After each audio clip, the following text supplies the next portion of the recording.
They said, this court too small for a legend. Yet here you are, lacing up like it's Olympus. Whole school in the rafters, bleachers feel like a chapel.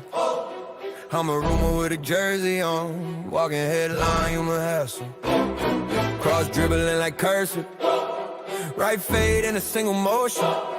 Got him frozen at the free throw, turn the pain into an ocean. Spin move cyclone, you just traffic cones. I'm a lighthouse in a light show, you just crack iPhones. Coach praying on the whiteboard, drawing halos around my name scoreboard. It's my diary, every number's just a flame. Marcus Hayden Court Who really want at that CF Gales Fieldhouse on the campus of Langston University.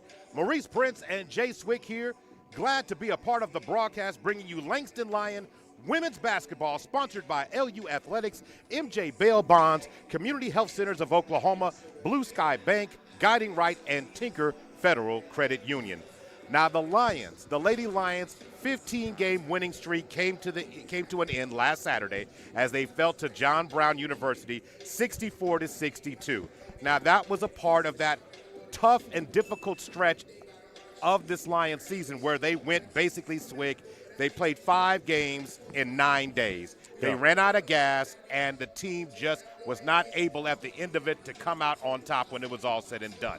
But one thing about a streak is when one streak ends, another streak can begin, and Chris Vincent and his team looks energized tonight. They look focused and ready to get back. This team is still, regardless of how it goes, 23-3 on the season, 17-3 in conference this year. So this team is not in any kind of a slump at all.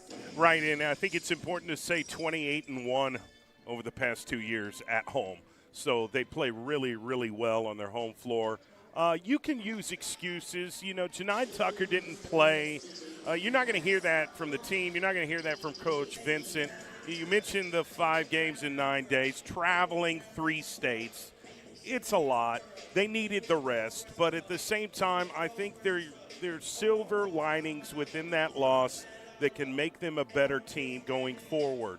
If you're going to lose now, lose now. Okay, because right, that's a great point. Because the best is yet to come, and there's not going to be any wiggle room when you get into that postseason action. You know, this team has conference championship aspirations. They've got conference tournament championship aspirations, and then there's, of course, the national tournament that they want to host. And then hopefully, if you can continue to take care of your home court, you're headed to Sioux City, Iowa for the national tournament. That's the end goal. Take care of business now. Learn from your mistakes. I do think that this team is itching to get back out on the floor. They haven't played since Saturday, but they needed the rest. They needed to recover from the nagging injuries. We will see Janai Tucker back out on the floor. It's been a tough week of practice. They've analyzed a lot of film. And really you're trying to sharpen the mindset. You know, at this point in the season, you played a lot of basketball. And so you really need to have, a killer mentality when you're coming to play a team like we're seeing tonight with Texas Wesleyan. No doubt about that. Had a moment to talk, a few minutes to talk just a few minutes ago with Lions head coach, of course, Chris Vincent. Here are his thoughts. We'll react to it, get you some more thoughts, and then talk about their opponent tonight in just a second here. Pre-game talking with Lions women's head basketball coach Chris Vincent. Coach, your team, with down a player, fought hard and really came within really a putback attempt of really coming away with the win on a week where you guys were really giving it your all just to stay in games and then pull out wins. You guys emptied the tank on Saturday. Yeah, I mean, we have talked about how the 5-game and 9-day stretch was something that we haven't seen or some of the players haven't felt in a long time or even in their college career. But what I would say is there were times where I think the best message post-game was we have to go get it, right? And I believe after a 15-game win streak, regardless of who was playing, who wasn't playing, I saw some complacency and we'll still get it done type of mentality. And that's not been who we were, throughout the entire season. And I think that was a good time for us before, heading into this, run in March where we realize every single game has some type of,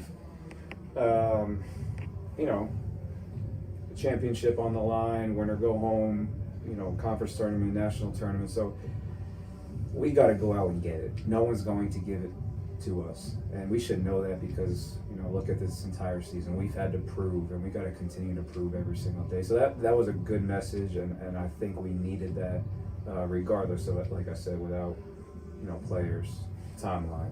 We got to go out and just do what we do. There's no such thing as a trap game based upon what you said, but this is another opportunity to get better tonight, a chance to reset the table and reestablish who you are against a good Texas Wesleyan team tonight. What is the expectation for the team this evening? Yeah, I think we got back to our routine. We haven't been able to have a true practice in about a week and a half, right? So a lot of it had been skill work, a lot of film, and then a lot of prep. And managing, bodies and mindsets and all that kind of stuff. And to get back to a routine of, hey, we got Monday, Tuesday, Wednesday to prep for Thursday and Saturday game, that made things a little bit more comfortable for the players, and more of a staff, thing as well. So, getting back to that routine is, probably the biggest thing. How do you feel about how your team is health-wise now? I think every team in the country is going to have bruises. It's a long season. It's the longest sport, that we have. Starts in August. Every single day, strength training. We talk about conditioning, preseason, all the way to the end of March. And who can sustain and play the best at the right time. So yeah, I've been impressed with, especially this group. I still think it goes unnoticed that not one of these players had played here last year, and for them to buy in the way that we need them to buy in is miraculous. I couldn't be happier. How I look at my team. I love them. I love them to death, to be honest. I mean, it's remarkable how they were able to grow so quickly. But Saturday was very indicative of where you can't ever take a play off. You can't take a day off. Regardless of how you may feel. So yeah. I think it was good. Coach, final question. When it comes to this roster, you just talked about the love and the camaraderie and the way this team has built. It's so evident, even in a game in which you did not get the outcome that you would want.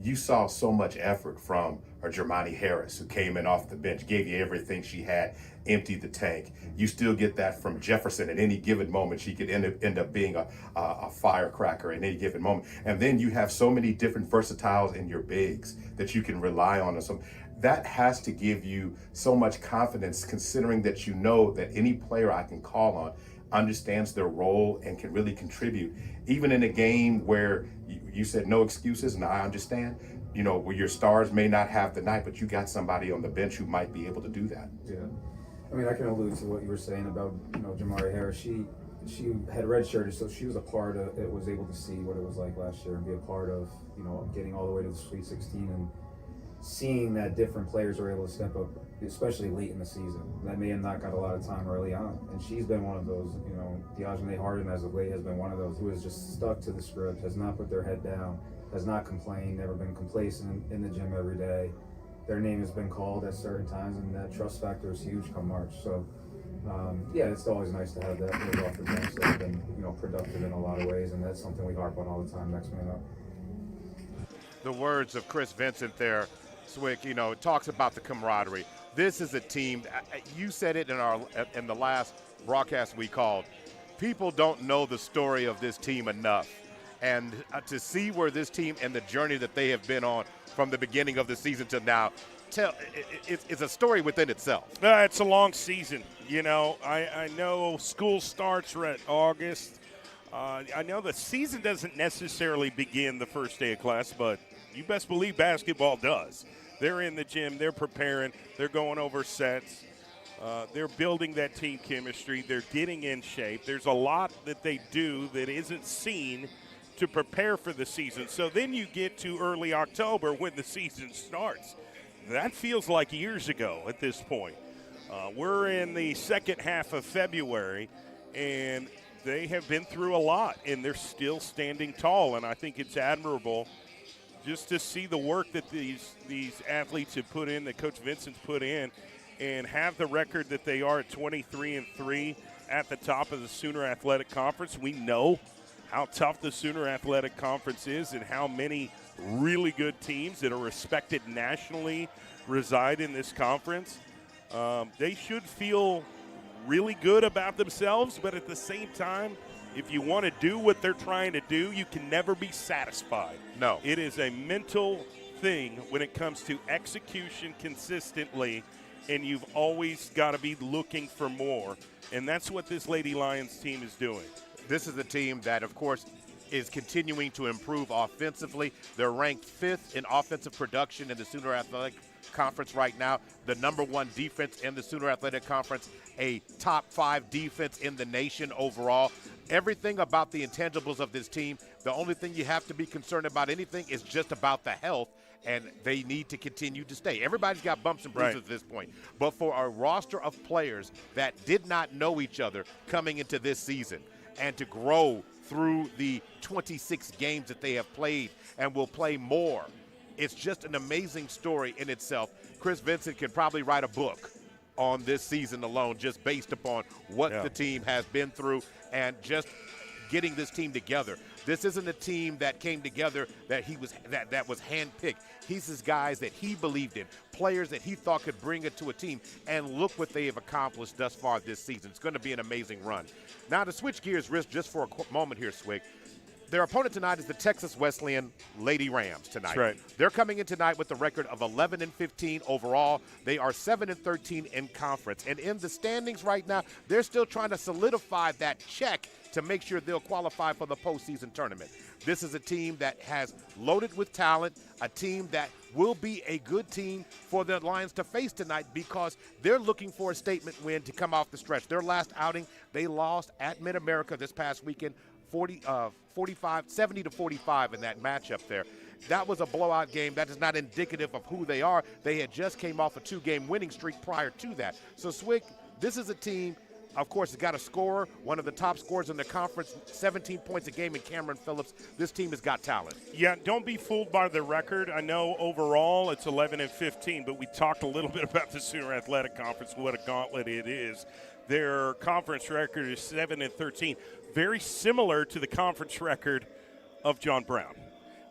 We were here the last time John Brown was here. John Brown won by 2. So do not be fooled by the Lady Rams of Texas Wesleyan. By the way, they're well coached. Scott Hyland's a very talented guy. He recruits well. He's got a good system in place. Now, they did lose to MACU, but they did beat USAO. They did beat Oklahoma City University by 9. Those are 2 other really good teams in the conference. They're capable of beating anybody on any given night. Is that tonight? We'll find out. With them trying to get that position, and you want to make the tournament because for a team that's in their position, their best way is to try to win the Sooner Athletic Conference tournament to try to get that national bid. So they have to win a game tonight to solidify who they are. As for the Lions are in a unique situation where they could almost consider themselves regular season champs tonight. I know Chris Vincent won't do that, and I know this team won't look at it because they still got one more game to play. Right. However, on that same side, that same element there, Swig, you have to look at the standpoint as they need to get that winning feeling back. Yeah. They feel like they left one on the floor on Saturday. You talk to them, had a chance to see some of the players' reaction to it. The main thing that they wanted to do is, like we said, if they had gone into overtime, I think they would have won that game. I think so, too. They had all the momentum. It was just 2 points shy of an epic comeback. And they did not shoot the ball well in that game. They did not guard the three-point line very well in that game. 4 different John Brown players were hitting three-point shots, and I think that really, in the grand scheme of things, was a difference overall. Plus, LU just didn't miss shots. They were missing shots. And it's funny because they were forcing turnovers. If you look at the turnover difference? John Brown had 27. LU had 14, but lost by 4. It's because they shot the ball bad, 36.4%, while John Brown hit 47.8 and then 42% from 3. So that was the difference in the game. You got to tighten up some things, be better at the little things, guard the perimeter a little bit better. You are going to have Janiah Tucker back that is going to help on both ends of the floor with her defensive ability and offensive ability. But, you know, this Texas Wesleyan team, they've got a Cameron Phillips, as you kind of mentioned. She's 5th in the Sooner Athletic Conference in scoring. She lights it up. She's not only leading the team in scoring, she's leading in rebounds. And she had 14 against MacU the other day. Scott Morris's team, MacU, that's a really good basketball team. If you score double digits as an individual against a team like that, you've got some talent. You got to look out for Cameron Phillips tonight. Also, Nala Richardson, who's 2nd in scoring.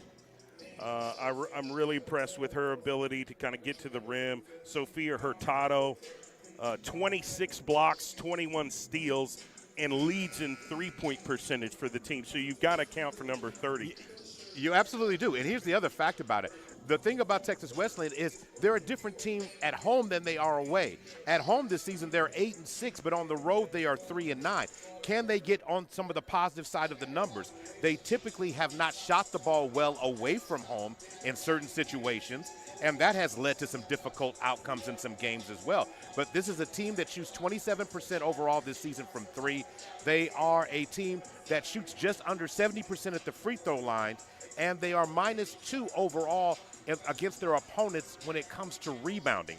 Those are some stats that they've got to overcome if you're going to come here to Marcus Haynes Court and get a win. Right. Langston's going to suffocate you in so many different ways, and you cannot turn the ball over. On the season, they have turned the ball over themselves 439 times. And I'm not saying that that's some of those are self-inflicted, some of them are good defenses that they may be playing. But one thing is for sure, you don't want to give Langston, that has had some rest, who's hungry for a win, Swig, any extra motivation to try and squeeze some life out of your team. Well, at this point, as we sit here right now, Langston has the number 1 defense in the Sooner Athletic Conference, holding opponents to under 55 points a game. The next best defense is MacU at 59.3. This LU Lady Lions team will eat you alive on defense. They live off it. They flourish it. That's why they're 28-1 over the past 2 games or 2 years at home. I like this guy. You know why? He said the number 1 defense. Lions have forced over the course of this season 618 turnovers from their opponents. Yeah. But they're also not a secret anymore, Maurice. 31-3 last year. 23-3. Chris Vincent's built a monster.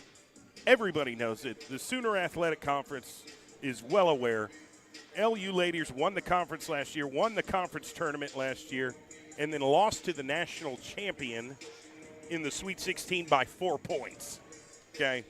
Everybody knows that the LU Lady Lion basketball team is at the top of the thing right now, all right? And they're trying to go further this year. But Texas Wesleyan's coming in to give their best shot. I can promise you that. And there's no question about it. So look for them to come out. What do you expect for Texas Wesleyan to try and do early? And to me, I'm going to be very honest. When you didn't have your legs and you didn't see the ball go through the hoop early on, for me, Langston is getting in a rhythm. But the most important thing, establish your identity. You're a defense-led first team. Come out, get after it, and let the offense come to you. But to me, that's one of the most important things. What do you feel like is an important thing? I think they're going to try and take a similar strategy that we saw from John Brown. Remember Ferguson and the other girl that leads the team in scoring, and you want to get them involved early, and they did. Yeah, two-man, three-man game. Exactly. You want to go to your most dependable scores and get them shots early so they can establish rhythm. Texas Wesleyan's going to do that today with Cameron Phillips and Nala Richardson. And we'll see how far they go. Again, Sophia Hurtado, 3rd in scoring, can shoot the 3, but she's really good defensively too. So I think those are the 3 players that I'm really looking at to see if they can make an impact early. And if they can, it's going to take them a long ways. But this LU Lady Lion defense is tenacious. They're always moving, and that's the foundation of this basketball team. And then we'll see how far that foundation can carry them today. Yeah, in the game this past weekend, when we were talking about John Brown, we were talking about Snodgrass, and then it was Caitlin Ferguson. Yeah, Ferguson and Snodgrass. Snodgrass, I think, is leading the conference in scoring overall. Right. And then Ferguson was the one that got him. And she hit 4 or 5 threes in that game. She went for 28. Yeah, she played well. In this particular game coming up now, you want to see Cameron Phillips, but Swick already talked about it. Sophia Hurtado could be the difference, a person that shoots near 40% from 3. And if you're Langston, you got to be able to rotate. Let's turn it on down to, of course, public address announcer Mr. Joshua Busby.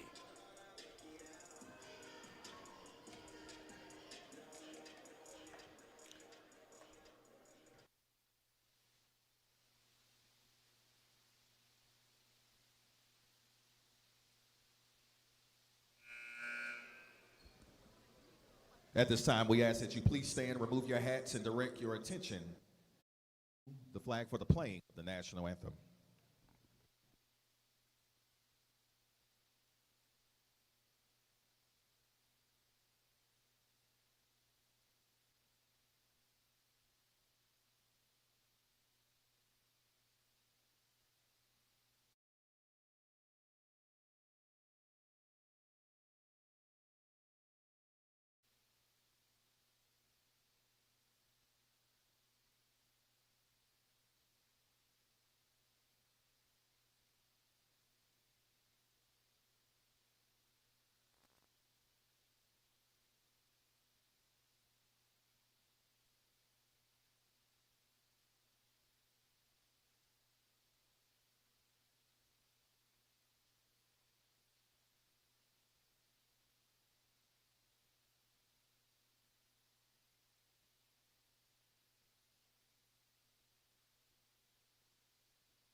Let's meet the starting lineup for the visiting Lady Rams from Texas Wesleyan University. 5'7" guard number 0, Nyla Richardson. 5'4" guard number 4, Anaya Sanford. 5'8" guard number 5, Kennedy Holmes. 5'8" forward number 22, Cameron Phillips. The 6'1" forward number 30, Sophia Hurtado. Head coach of the Lady Rams is Scott Highland. Assistant coach, Amnesia Tate and Wanda Talton.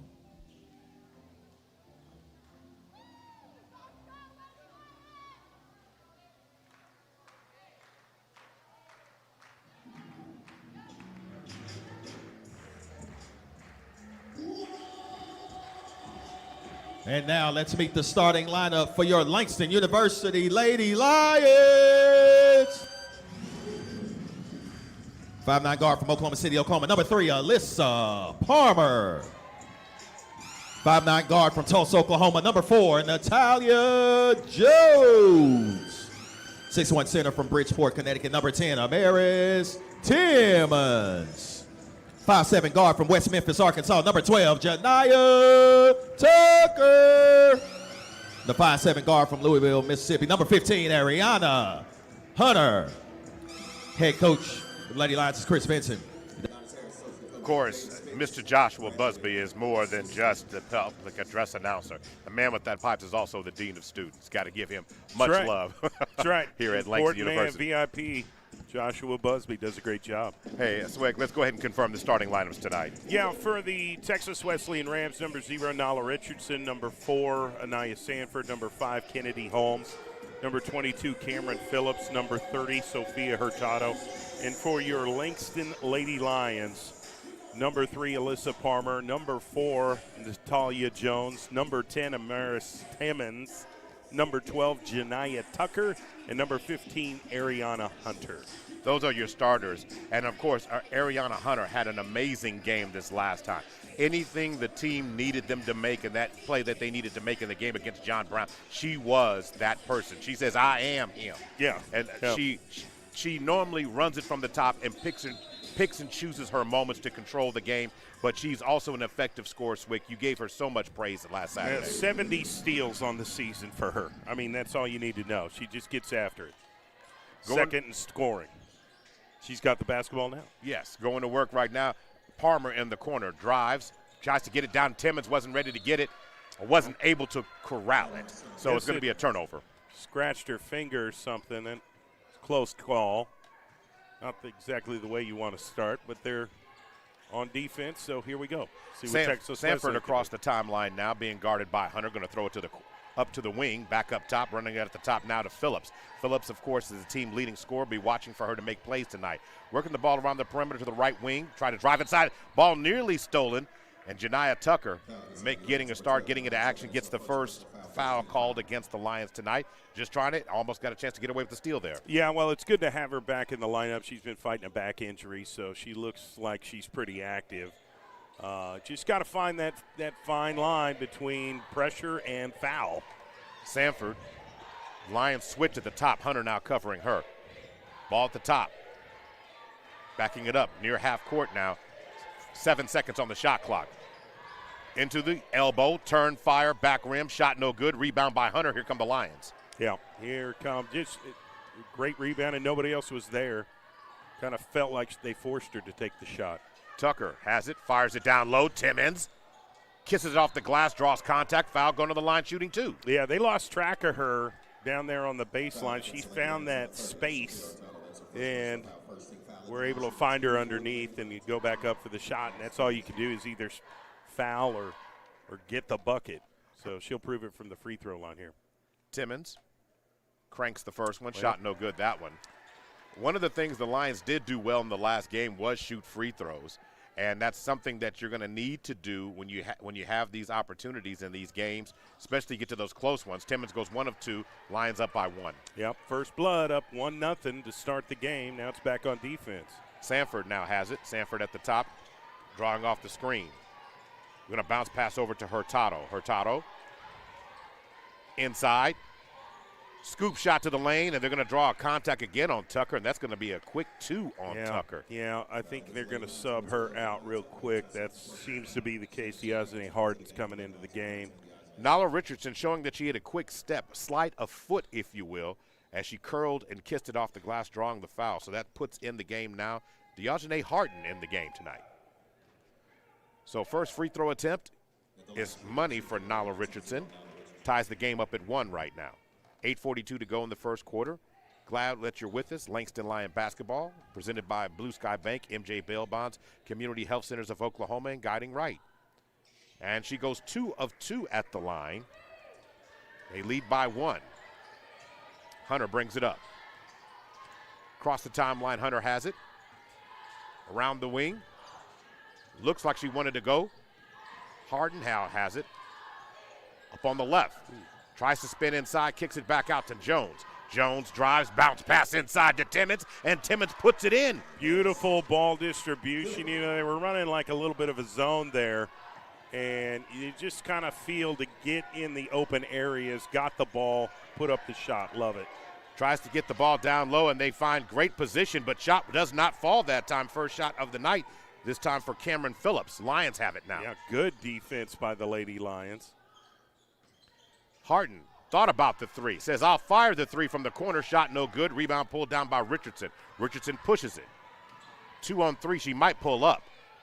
And she does reset the offense. Hurtado from the top for 3. Front rim no good. Rebound by Palmer. Yeah, she leads the team in three-point percentage. That's good on-ball perimeter pressure, something that the Lady Lions needed to improve on today.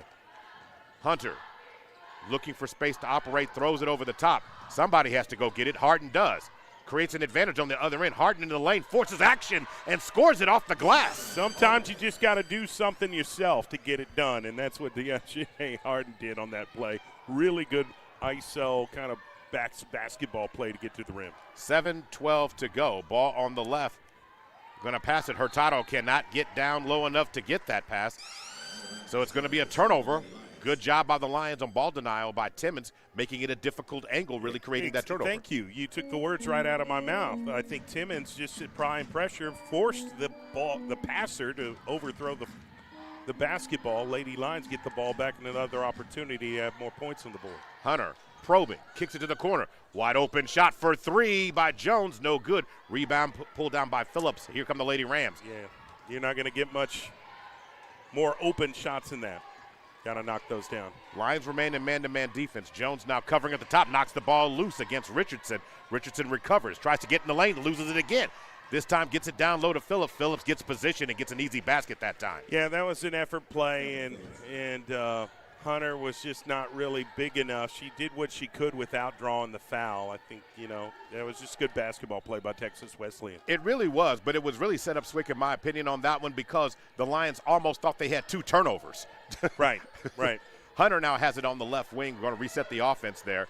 Hunter decides to fire. That shot's going to be blocked, or it's going to be a foul called as Richardson. They're going to say catch her on the arm and going to the free throw line. Yeah, she's going to shoot 3 here, and that's the right call. That's the right call. Mass substitutions. Timmons coming out, Deasia Thomas coming in.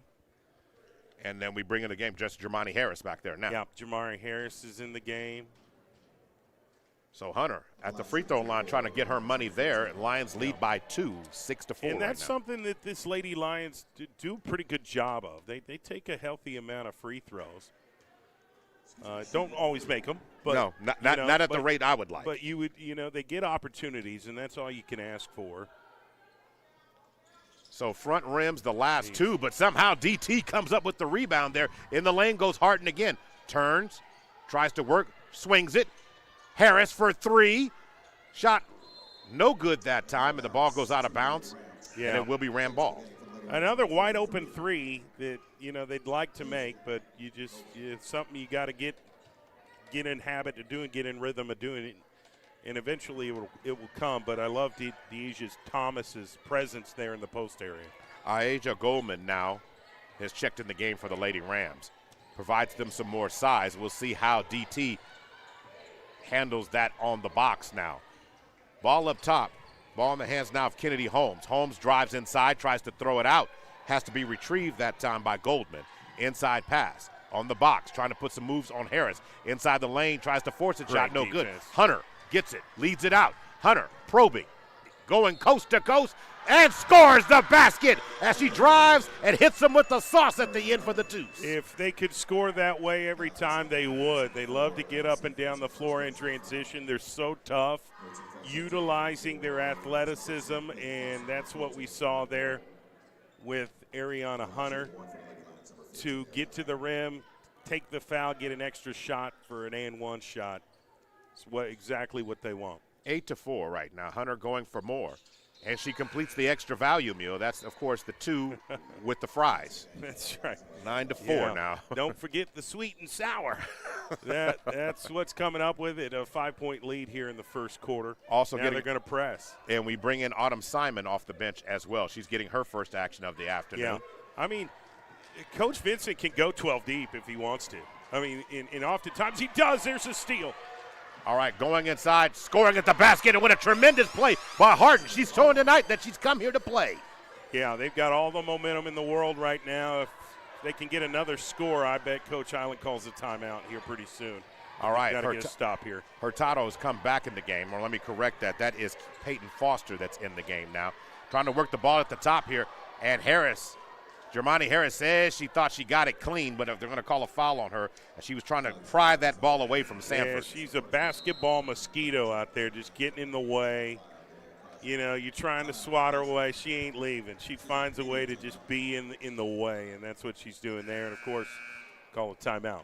Timeout has been called on the floor. One of tonight's sponsors of the game, Community Health Centers of Oklahoma, offering comprehensive health services, mental health support, and community programs of the highest quality. Community Health Centers of Oklahoma, one of tonight's sponsors, of course, for Langston Lion basketball. They're doing a good job on Cameron Phillips. I don't think she's taken a shot yet. No, and it's great that you brought that up. No, she's got 2. Yeah, she took some shots? She's got 2 shots, but okay. She made one of them. That was one on that scramble. I missed it. I didn't recognize that. Okay. So, but that being said, but as you were saying, it's the players that are mosquitoes like Jermani Harris who come out there, and Harris is just that type that will harass you and then sting you and take the ball away from you. I mean, well, she's done it so many times before, and she turns those turnovers into points, and you got to run all the way down there to try and defend it, and usually you can. And they get the bucket, and now you got to get get back on offense, and you're already behind the 8 ball. And that's what the case is here early in the first quarter, 11-4. No doubt about it. Now, I also want to point this out that the story of this game early on has got to be the play of Ariana Hunter with her 4 points, 2 rebounds to start the game. But Dejanay Harden, the game has just played a little different since she's come in. She's making the extra effort plays. She's putting herself in a position to score, and she's making herself available to her team, and she's playing with a lot of energy tonight. Well, I don't know if it's the pigtails, but she's got some bounce to her. She's got some pep in her step, and it looks like she's having fun, especially getting in those transition situations and getting to the rim. All right. Deep three, live action going down. The ball's nearly going to be a jump ball situation, and guess who's in the play? Yeah, Jamari Harris, and that's, it's in the way once again. Now that's going to point to Texas Wesleyan. So 11-4 right now. Lions in full control right now. Ball up top. And also want to give some love to Danae Crosby, who's checked in the game as well following the timeout. Simon stepping out now, guarding Foster. Working the ball around the perimeter. They got 8 seconds on the shot clock. They got to find a way to get some offense going, but the Lions are making it difficult. Simon stepping out. Harris stepping out. 1 second on the shot clock. Back rim on a deep three-point shot, and somehow Phillips ends up with the rebound and re-triggers, and they reset. That was a hell of an offensive rebound. There's another three-point attempt by Foster. It goes out of bounds, and it will be Lions ball. But again, there is no motion on the interior. The Lions have done every possible job they could do of cutting off any pathways into the lane. Right, and when the shot clock gets down to 1, you're forced to take a shot that you probably don't want to take but have to. Exactly. So going to work right now, ball in the hands of Deasia. Thomas dribble the ball off their foot. Harden does. Going to be a steal this time for Sanford. Sanford wanted to find an easy basket, but the Lions hustled back with a tremendous job by Simon getting on our horse to get back down under the goal and prevent just an easy basket, and now they have to reset the whole offensive sequence. Yeah. Going to work now. Good man-to-man here, though. Bounce pass up top. Now Sanford now has it. Gets it in the hands now of Goldman. Over to Foster on the right wing. Ball back up top to Sanford. Sanford wants to go downhill. Deep hook, deep scoop shot, no good. Rebound by Simon. Going to put the ball back in Crosby. Another shot taken with 1 second left. That's what they want to do, is just play you till the shot clock's over and force you to take a shot you don't want to take. Going to work right now. Up fake. Ball in the hands of Thomas. Thomas dumps it over to Harden. Harden has 4 in the quarter. 3:10 to go. Harden goes with the Euro in the lane. Shot no good. Rebound by Goldman. Going to push the ball ahead. On the other end, wide open three-point shot. One of the best three-point opportunities they've had in the first quarter here by Janae Moore. She wasn't able to knock it down. Here come the Lions. Right, and I'm kind of surprised because this isn't really typical of Texas Wesleyan, but I love Danae Crosby and Deasia Thomas getting down there for the rebound. Crosby gets down, kicks it back out to the right side of the court. Ball back up top. Now all the way deep corner now by Harden. Harden resets, takes it back to the top. Reset. 3 seconds on the shot clock. Lions got to do something. Crosby is going to lose it right there. Ball going to be taken by Cameron Phillips. Phillips gets the ball over now to Janae Moore. Over to the left wing to Sanford. Down low to Goldman. Shot no good. Good defense again by Deasia Thomas. Just such a presence in the post area, and it's tough to shoot over. Simon wanted to put the ball on the deck, was not able to corral it. It's going to end up being a jump ball situation, and it looks like it'll be Lion ball. Well, that was a great pass by Deasia Harden. I don't know how she made it. I think Autumn Simon was a little bit surprised that she caught it. She's like, It was and then you got it, they got it swiped out of your hands. I do believe the expression is a pocket pass, right? But she wanted to turn around, and we always say with the big, you just take it up high. Take it up high. So Simon's going to check out. We have more of the starters returning to the game. Nat Jones is back in along with Jefferson. Palmer and Hunter are back in the game as well. Yeah, Timmons is in there too. So Timmons, the officials are discussing, and I'm sure what Coach Highland is asking was that really a possession? Did somebody, were they officially really tied up? Right. So going to work, pass down to the cutting, slashing in the lane. Nat Jones shot no good, but there's Timmons again. Timmons couldn't get that one to fall. Good rebound, good powerful rebound by Richardson. And doing a good job of getting back down on defense as well. Spates is in the game for the first time tonight for Texas Wesleyan. Going to fling it over to Foster now. Foster being guarded by Jones. Swings it to Richardson. Richardson looking for space to operate. Good pressure. Can't find anybody. Throws it outside. They reset at the top. 8 seconds again. The Lions have got the ball under 10. Into the lane, and what a block! Oh, wow. Wow, I didn't see that coming, Hunter ladies and tracked gentlemen. that ball down, and big game Hunter swiped that thing. Well, I thought she got beat off the dribble because of the screen, but she ended up using a lot of effort to get in down there and took a swipe and nailed it. 2 seconds, 1 second, and No, nobody she didn't was get that off. nobody was paying attention. Shot clock violation, and the shot clock violations are just like a turnover. Yeah, that's where Langston is playing really, really well in the first quarter, is just applying pressure for the entirety of the shot clock. 12 shots so far for Texas Wesleyan. They're 1 of 12, 8% shooting right now. And a lot of those shots were forced because of the shot clock. Ball back in the hands of Palmer. Palmer gets a screen from Timmons. Palmer wants to go downhill, swings it to the right wing. 12 seconds on the shot clock. Down to the corner, Nat Jones drives inside. Dump to Timmons. Timmons goes to work against Hurtado. Timmons gets position, not able to get it to fall. Jefferson retrieves the rebound. Reset. And there's going to be An shot, offensive foul? a shot clock violation. Oh. It says 17 on there. Yeah. Oh, but I guess. they said it never hit the rim. But I could have sworn the shot did. And they're explaining that to Chris Vincent. So they're saying it's a shot clock violation against the Lions there. Did Timmons' shot not It touch? hit the backboard, but not the rim. Okay. And I guess, to me, that's kind of how that was, because Timmons did get a shot off the glass. Well, the referee feels pretty Confident in what he said. Exactly. All right. Working the ball around. Ball in the hands now up top to Holmes. Holmes being smothered by Palmer. Palmer, great on-ball defense. 13 seconds on the shot clock, once again, under 10. The Lions making it difficult. Kick to the outside. Driving inside, laying it up, and in is good. First basket of the night for Kennedy Holmes. Or was that Kennedy Holmes? Excuse me, was that Nala Richardson? I did not see her number. Okay, that was honestly. Kennedy Holmes. The Kennedy Holmes knocked that. ponytail was blocking it. They're going to let this tick down. There's 16. There's about a second in between the clock and the shot clock here. They're going to take one last shot. Hunter waits till it gets about 10. Here come the Lions. Jefferson down to the corner. Palmer up fakes, Great drives fake. inside. Shot off the glass, wasn't able to fall. 4 seconds. And at the end, the ball is knocked. Are they going to call a foul? Yeah, they're going to call a reaching foul on Palmer. That was a frustration foul because she, Did not get the shot to Didn't fall. get the shot. She was a little frustrated. Fourth team foul against the Lions, but 1.6 seconds to go. Lions guarding the inbound play, Start and the that clock. will There we go. be the end of the first quarter, with the Lions leading 11-6. The right way to play. When we play the right way, everyone rises, because the right way isn't just about the rules of the game. It's about respect for the game and the culture it fosters. The NAIA takes the student part of student athletes seriously, balancing growth of the whole person with athletic achievement, because that's the right way to play on the field, in the classroom, and within the community. The NAIA, college athletics the way it was meant to be. Maurice Prince and Jay Swig on the call this evening.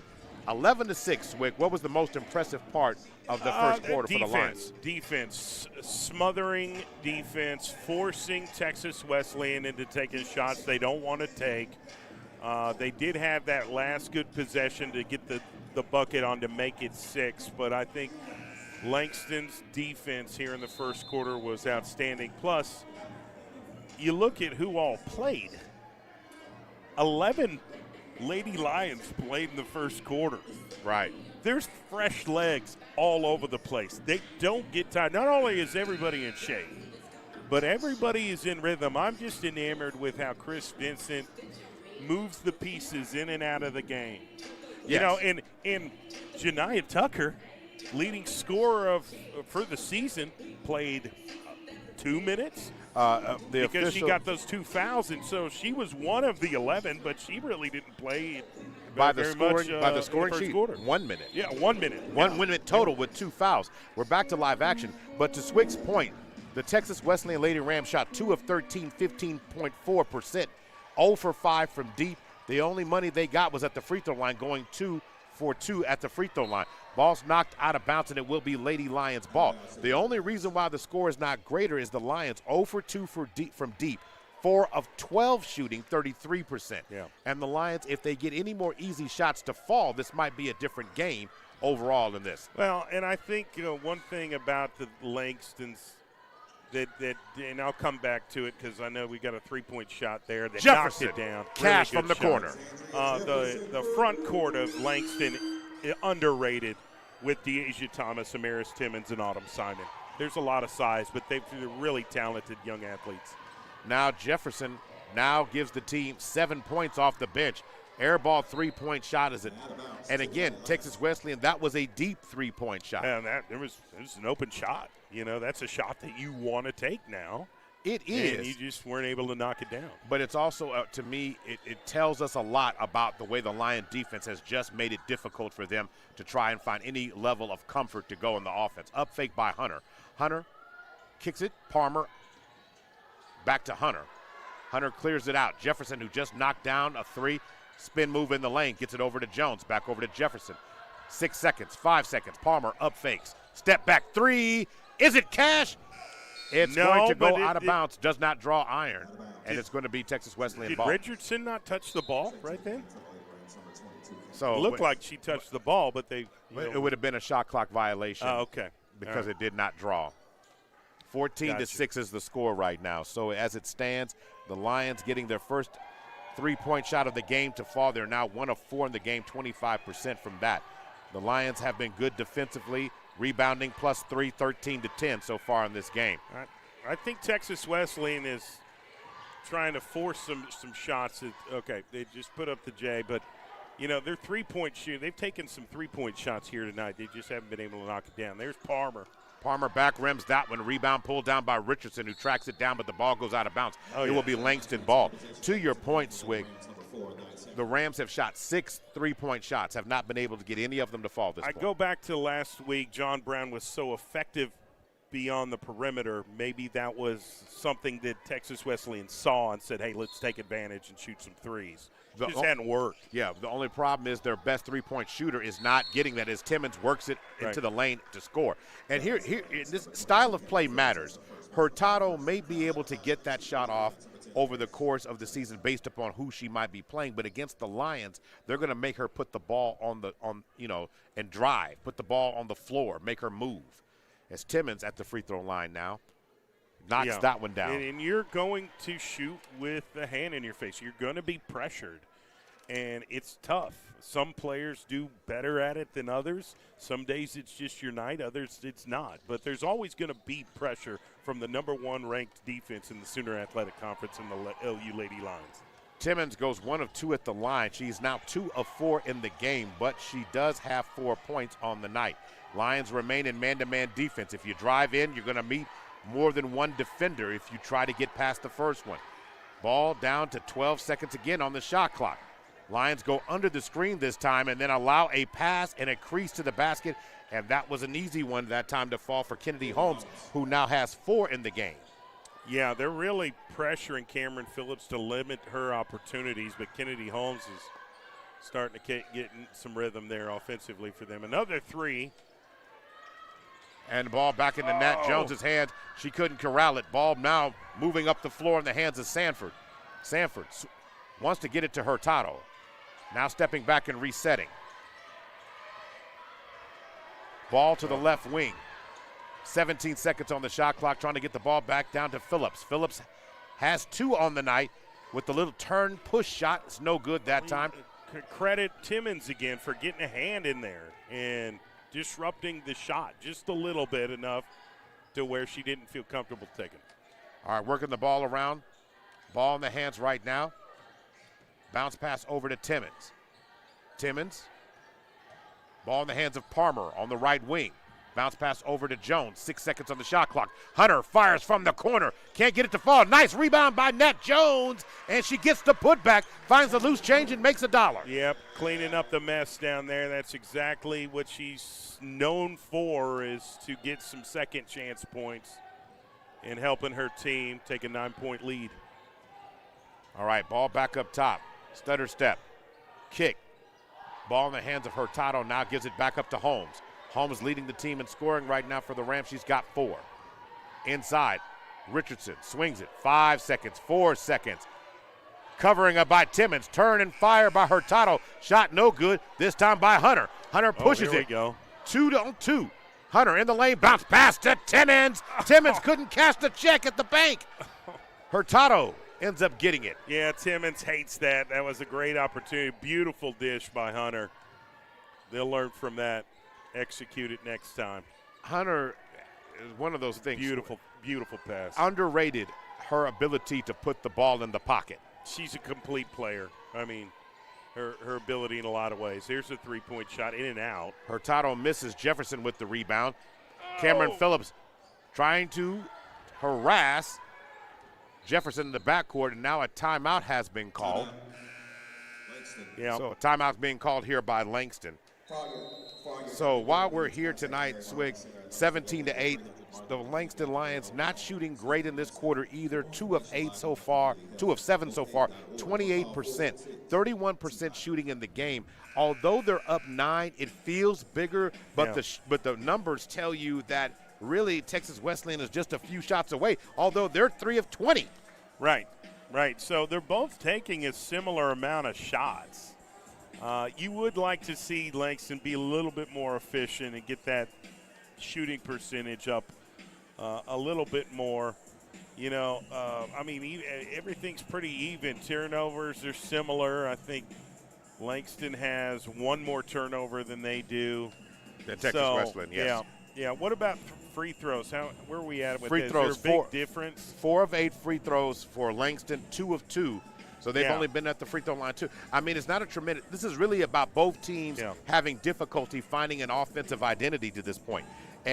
Or efficiency, not identity. Efficiency, as you said. 6 of 19, 3 of 20. I mean, that's 15%. Well, it just feels like Langston has scored more in transition, and it's been a little bit of a grind offensively for Texas Wesleyan, but that's to be expected with this Langston Lady Lion defense that has developed a reputation for being greedy. You know, they don't let you get away with much. What we saw last week with John Brown was, you know, from the three-point line, that's something that doesn't happen, you know, very much. And so they wanted to have a heavier focus on that going into today, and it's working. So now Jermani Harris has checked in the game. Back is Diogene Harden, who wants to get the ball over to Tucker. Tucker, fade away or step back, should I say, three-point shot from the wing. Oh, good job. And Harris does a great job of harassing. Hunter retrieves and creates the steal opportunity inside to Harris, and then nice job on recovery by Cameron Phillips, who never gave up on the play, coming right downhill and swatted that shot. Yeah, she was late to the party, but she came to party and knocked that thing into the wall. She was late but made an impact when she got there. Prevented the easy bucket, but I love this defensive prowess from Jamari Harris. Yeah, exactly. The Mosquito, as you have named her, the way her style of play is. And now throwing it in, Diogene Harden back over to Janae Tucker. Tucker needs to get warm. She needs to get some shots up. So Janiah Tucker, shot on the side there, rebound by Phillips. Another great opportunity, but Tucker needs to get into the flow and have an opportunity to get there. Sat down early, only really playing a minute of the game, would have got a quick 2 fouls and had to take a seat. So going to work right now, bounce pass over to Phillips. Phillips with a nice give and go to the basket, and that's one of the easiest shot of the night we'll see from Anaya Sanford. That was a beautiful basketball play that they executed well, and that's, you know, that is something that we have seen from Texas Wesleyan. It's just being more consistent with that. But that was a positive for them. Ball in the hands down to Oh, Thomas. great move. DT floats to the basket, couldn't get that one to fall. She kind of drove away from contact from Phillips. Had she gone right at her, she would have had a much easier shot. Going to work right now, back up top. Phillips now has it. Bounce pass over to Sanford, who resets the offense, who gets it over to Richardson, who fires a jump shot. Rebound by Deasia Thomas. Yeah, I would do whatever you could to kind of get Janiah going here. We know what she's capable of. She's had some monster games this season. She leads the team in scoring. It's almost a double dribble there. Going to swing it over to Harris, back over to Harden. Harden backs up, resets with 10 seconds on the shot clock. Harris now has it. Harris over to Tucker. Tucker wants it. And this time they're going to call an offensive foul called against Jermani Harris on the screen. Okay, yeah, I didn't see it. I was focusing on the ball carrier. 3:34 to go. Take her out, put Alyssa Palmer in. I like this lineup that they have on the floor. So really do. Palmer, Jefferson, Hunter, Thomas, and Tucker on the floor right now. A lot of hoopers here. These are just hoop central here for the Langston Lady Lions. Spates now returns back to the game. Ball up top by Foster. Jefferson almost comes away with the steal. Nice job by her. Going into the lane, no one communicated. Easy shot attempt, and it falls that time for Foster. So now 5-point advantage as we start to see the Lady Rams start to heat up a little bit, and they're switching more to a zone defense now. Yeah, a little bit of a scoring drought. Here's Tucker. Tucker drives to the basket and will go to the free throw line. Funny that you would say that. In terms of the drought right now for the Lions, Lions have not scored in the last 3 minutes and 37 seconds, but now that Tucker drew the foul, maybe she can get that taken care of at the free throw line. Yeah, and this might be exactly what she needs. It's just to find the rim. And, shooting free throws, that'll help you out pretty quick. And she's still grimacing a little bit. That back is still bothering her a little bit here as well. And that affects you, especially in terms of your follow-through, right, your ability. And it's when you usually go to your side-to-side motion or you're trying to create spaces, usually when you feel it. She's relying a lot on the lower leg strength tonight to help her out with that as Tucker goes 0-2 at the free throw line, but a great rebound that time by Deasia Thomas. Great offensive board to get her team another chance. Tucker with the behind-the-back dribble is going to lose it that time. She backpedals back up the court kind of gingerly here. Going to have to see and keep an eye on her. Ball in the hands of Spates, who gets it over up top to Hurtado. Back in the hands of Richardson. Turn and fire. Three-point shot is good that time. That's knocked down by Janae Moore, knocking down their first three-pointer. She caught that in stride. Catch and pop, knock that down, wide open shot. Now it's a 2-point game, so urgency needs to be stepped up here offensively. Turn and fire goes Deasia Thomas, back rims, but that shot gets a shooter's roll there. Little front of the rim, a little back of the rim, a little English, and it falls, but the Lions needed that. Up by 4 now. Ball in the corner. Going to kick it. Ball from the left wing, and the shot is good. I think that one was knocked down there by number 12. That is Spates who knocked down that three-point shot. Yeah, Kyla Spates started clapping afterwards. They've got some momentum here, and rightfully so. They've earned every bucket here in the second quarter. They've started some momentum. Here's Tucker for 3. Tucker side rims that shot, no good. Rebound controlled by Spates. And here Texas Wesleyan, who has been down a majority of the quarter, have an opportunity to take a lead here. Yeah. Up fake, drive, shot. Around and out. Jefferson with the rebound. Great shot attempt there again by Moore. The Lions are not stepping out on the defense. That was a wide open deuce, something you don't see that often. Well, and the ball went in about as far as it could without going all the way in, somehow popped out. So that was at Langston's benefit. Here's Thomas thinking about it. And then she pulls up for the elbow jump shot and knocks it down. That shot, girl. That was a great shot. She's starting to feel it. Dependable player. You got to go to your dependable players when you get in these scoring droughts. So 21-18 is the score. Ball on the elbow. Shot from the right wing, and it's money that time as Hurtado finally knocks it down and ties the game up at 21 with less than a minute to go before the end of the first half of this game. Boy, a quarter can change everything. They've shot effectively. They've gotten to their spots. They're moving the basketball to take much more open shots, high efficiency shots than we saw in the first quarter. Langston's got to get back to that defense that we saw in the first quarter, and you got to get some offense going here. I mean, what was the biggest lead in the game? The biggest lead in the game by the Lions that they had was 9. Yeah, okay, so they've cut it to tie it up here. And, heck, we're almost to halftime. So you need to wake up here, Lady Lions, and that's what Chris Vincent is talking about. And Shania Tucker's trying really hard to, get in rhythm and make some plays for her team. She hasn't been effective offensively yet.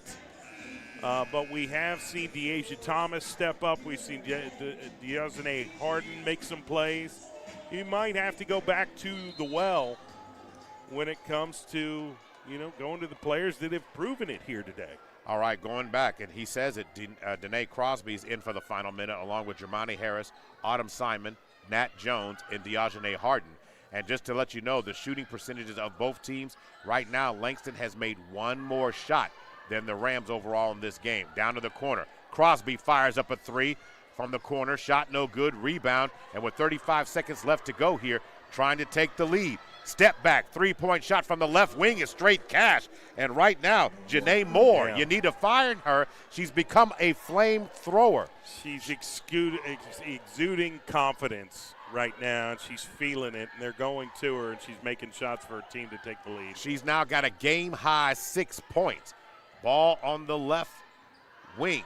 Trying to find space to operate. Ball's going to be deflected and knocked away. Spates has it. 5 seconds. Shot clock turned off. Going to come up the timeline, going to throw it over. Goldman fires up a three at the end of the first half of the game.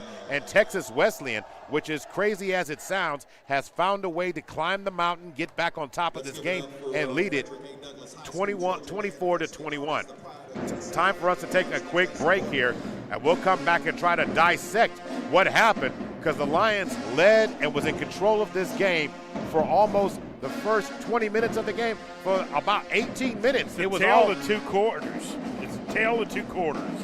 I'd be interested to know what Chris Vincent's message is at halftime. We'll talk about it, though. No doubt about it. This is Langston Lion basketball, brought to you by Blue Sky Bank, MJ Bail Bonds, Community Health Centers of Oklahoma, and Guiding Right.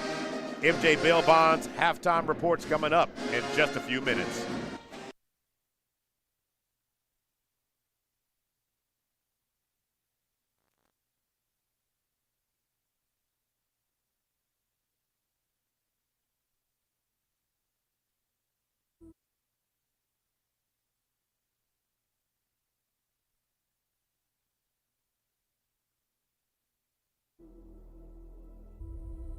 Yet here you are, lacing up like it's Olympus. Whole school in the rafters. Bleachers feel like a chapel. I'm a rumor with a jersey on. Walking headline, you my hassle. Cross dribbling like cursive. Right fade in a single motion. Got him frozen at the free throw. Turn the pain into an ocean. Spin move cyclone, you just traffic cones. I'm a lighthouse in a light show, you just crack iPhones. Coach praying on a whiteboard, drawing halos around my name, scoreboard. It's my diary, every number's just a flame. Who really want that tip off? Who really want that smoke? You got me with a wish, I'm answering like a joke. I'm the myth in the hallway stories. I'm the ghost in the home team glory. When I jump, whole gym stop breathing. Like the roof might crack from the ceiling. I don't play the game, I bend it. I don't chase the crown, I blend it. With sweat, with blood, with chalk on the floor. I'm the best in the world next door. You hear that? That's your heart on the rim. Best in the school. Best in the gym. Handle got its own language, ball talking in tongues. You reach ones, that's baptism. You get washed in front of your ones. I'm the room of your coach denies. To the film don't lie. I turn back boys to confessionals every layup of mine. 3-point line like a kingdom, I tax every step you take. Your ankle sign the treaty when they twist, when they break. I'm the bell before the buzzer chime loud in your chest. You don't feel the clock, you just feel who's left. Who really want that last shot? Handshaking in the light. I've been dreaming in slow motion since I learned to tie these knots. I'm the myth in the hallway stories. I'm the ghost in the home team glory. When I jump, whole gym stop breathing. Like the roof might crack from the ceiling. I don't play the game, I bend it. I don't chase the crown, I blend it. With sweat, with blood, with chalk on the floor. I'm the best in the world next door.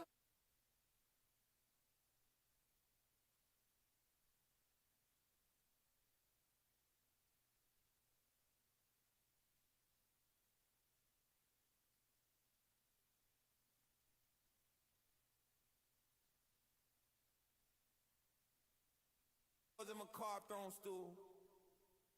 I'm the myth in the hallway stories. I'm the ghost in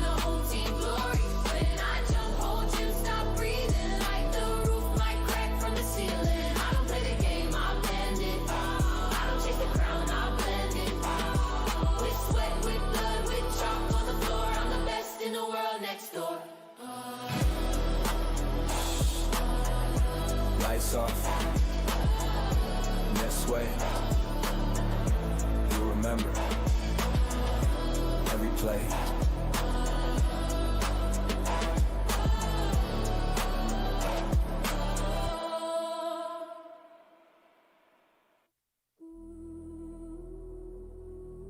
They said, this court too small for a legend. Yet here you are.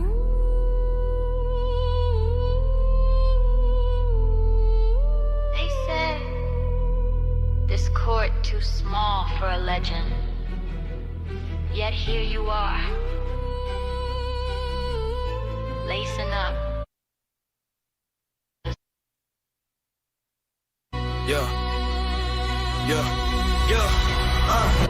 Whole school in the rafters.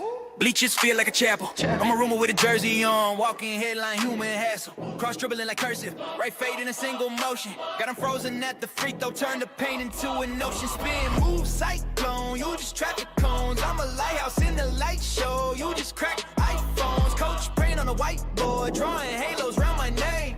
Scoreboard is my diary. Every number's just a flame. Who really want that tip off? Who really want that smoke? You guarded me with a wish. I'm answering like a joke. I'm the myth in the hallway stories. I'm the ghost in the home team glory. When I jump, whole gym stop breathing. Like the roof might crack from the ceiling. I don't play the game, I bend it. I don't chase the crown, I blend it. With sweat, with blood, with chalk on the floor. I'm the best in the world next door. I'm the best in the world next door. I'm the best in the world next door. You hear that? That's your heart on the rim. Best in the school. Best in the gym. Handle got its own language. Ball talking in tongues. You reach once, that's baptism. You get washed in front of your ones. I'm the rumor your coach denies. To the film, don't lie. I turn backboards to confessionals. Every layup, oh my. 3-point line like a kingdom. I tax every step you take. Your ankles sign a treaty. When they twist, when they break. I'm the bell before the buzzer chime loud in your chest. You don't fear the clock, you just fear who's left. Who really want that last shot? Hands shaking in the light. I've been dreaming in slow motion since I learned to tie these knots. I'm the myth in the hallway stories. I'm the ghost in the home team glory. When I jump, whole gym stop breathing. Like the roof might crack from the ceiling. I don't play the game, I bend it. I don't chase the crown, I blend it. With sweat, with blood, with chalk on the floor. I'm the best in the world next door. I'm the best in the world next door. I'm the best in the world next door. Under bleachers, they write your name in dust. Call it luck, call it ice. I'm the echo in your laces, the shadow in your stance. I'm the mirror that you hate when you see you never had a chance. This is high school, nah, this is high rule. I'm a king using locker doors as my car throne stool. I'm the myth in the hallway stories. I'm the ghost in the home team glory. When I jump, whole gym stop breathing. Like the roof might crack from the ceiling. I don't play the game, I bend it. I don't chase the crown, I blend it. With sweat, with blood, with chalk on the floor. I'm the best. I'm the best in the world next door. I'm the best in the world next door. I'm the best in the world next door. Lights off. Net sway. You'll remember every play.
Welcome back to the MJ Bail Bonds halftime report. Of course, MJ Bail Bonds, a top bail bond dealer in Oklahoma City. They understand life's unexpected challenges, and they're here to help you through them.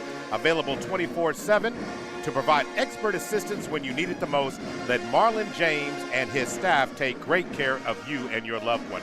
I'm Maurice Prince. This guy right here, broadcaster, extraordinary in his own right, Jay Swig. Swig, looking at the first half of this game, it's 24-21.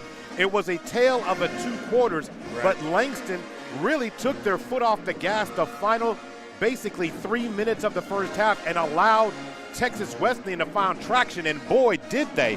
That final sequence of shots, they basically they knocked down 6 of their last 9 shots. They got hot at the end of the first half of this game. Now, as the third quarter gets ready to start here, both teams shot about 30% respectively. And the Lions never got hot. However, the Lions did leave some money out there. Where did they do it? At the free throw line. They went 4 of 10 at the free throw line. That's 6 points. If you knock down those, then this lead is still comfortably yours. But what did you see going down the stretch of this first half of this game on how Texas Wesleyan found hot here on Greek night? I think they became more efficient at executing their half-court sets. And whether that's calling different plays, they got settled. They were able to move the basketball the way they wanted to and kind of set up some mismatches between some of the Langston Lady Lion defenders, which is hard to do. But they got some adjustments that they were pretty well executed in the second quarter and became more efficient with their shots. And then that's where LU's offense started to die out. Like, we didn't see the Lady Lions become very consistent. There was what we call scoring droughts, and you've got to find a way in those moments to end those droughts, and that's by going to the proven players. I like what Deasia Thomas was doing. Janiah Tucker, I know she was out last game, hasn't found rhythm yet today. So, do you keep going to her, or do you keep relying on some of the other players? I think you've got to do a little bit of both, but you've got to consistently get back to that level of defense that we saw in the first quarter and be tenacious about it. The team set up their identity in the first quarter of this game. There was no question the Lady Lions looked just like their old selves. However, Swick, when it was all said and done, they started to fade on the defensive end, and that led to some offensive. It's kind of like the identity switch. Their offense intensity started to deflate, and then they weren't making the extra effort fighting over the screens. Because how many open shots did we see in that final 3 minutes of that game? I mean, you start talking about players like Janae Moore, who came off the bench, Janae Moore, who came off the bench with 6 points. She got a couple of wide open three-point shot looks, something she had not done. And this really all started from the great play tonight of Kennedy Holmes, who she had to battle because right now their leading scorer, Cameron Phillips, only has a bucket. So everybody else had to show up to try and get this team going, and somehow, some way they were able to do it. Yeah, I think LU got comfortable offensively after that first quarter. And I'm not going to use the word lazy. That's not the right word. They got comfortable and a little bit overconfident. And it just started to lose momentum, and then you kind of had the issues on defense there in the second quarter. So this is going to be an interesting second half. And you see a 3-point difference. That's one possession. How long is this going to take? Is there going to be a team tonight that really separates themselves, or is it going to be – a one-possession game with a minute left? I mean, that's kind of where I'm wondering where this game is going.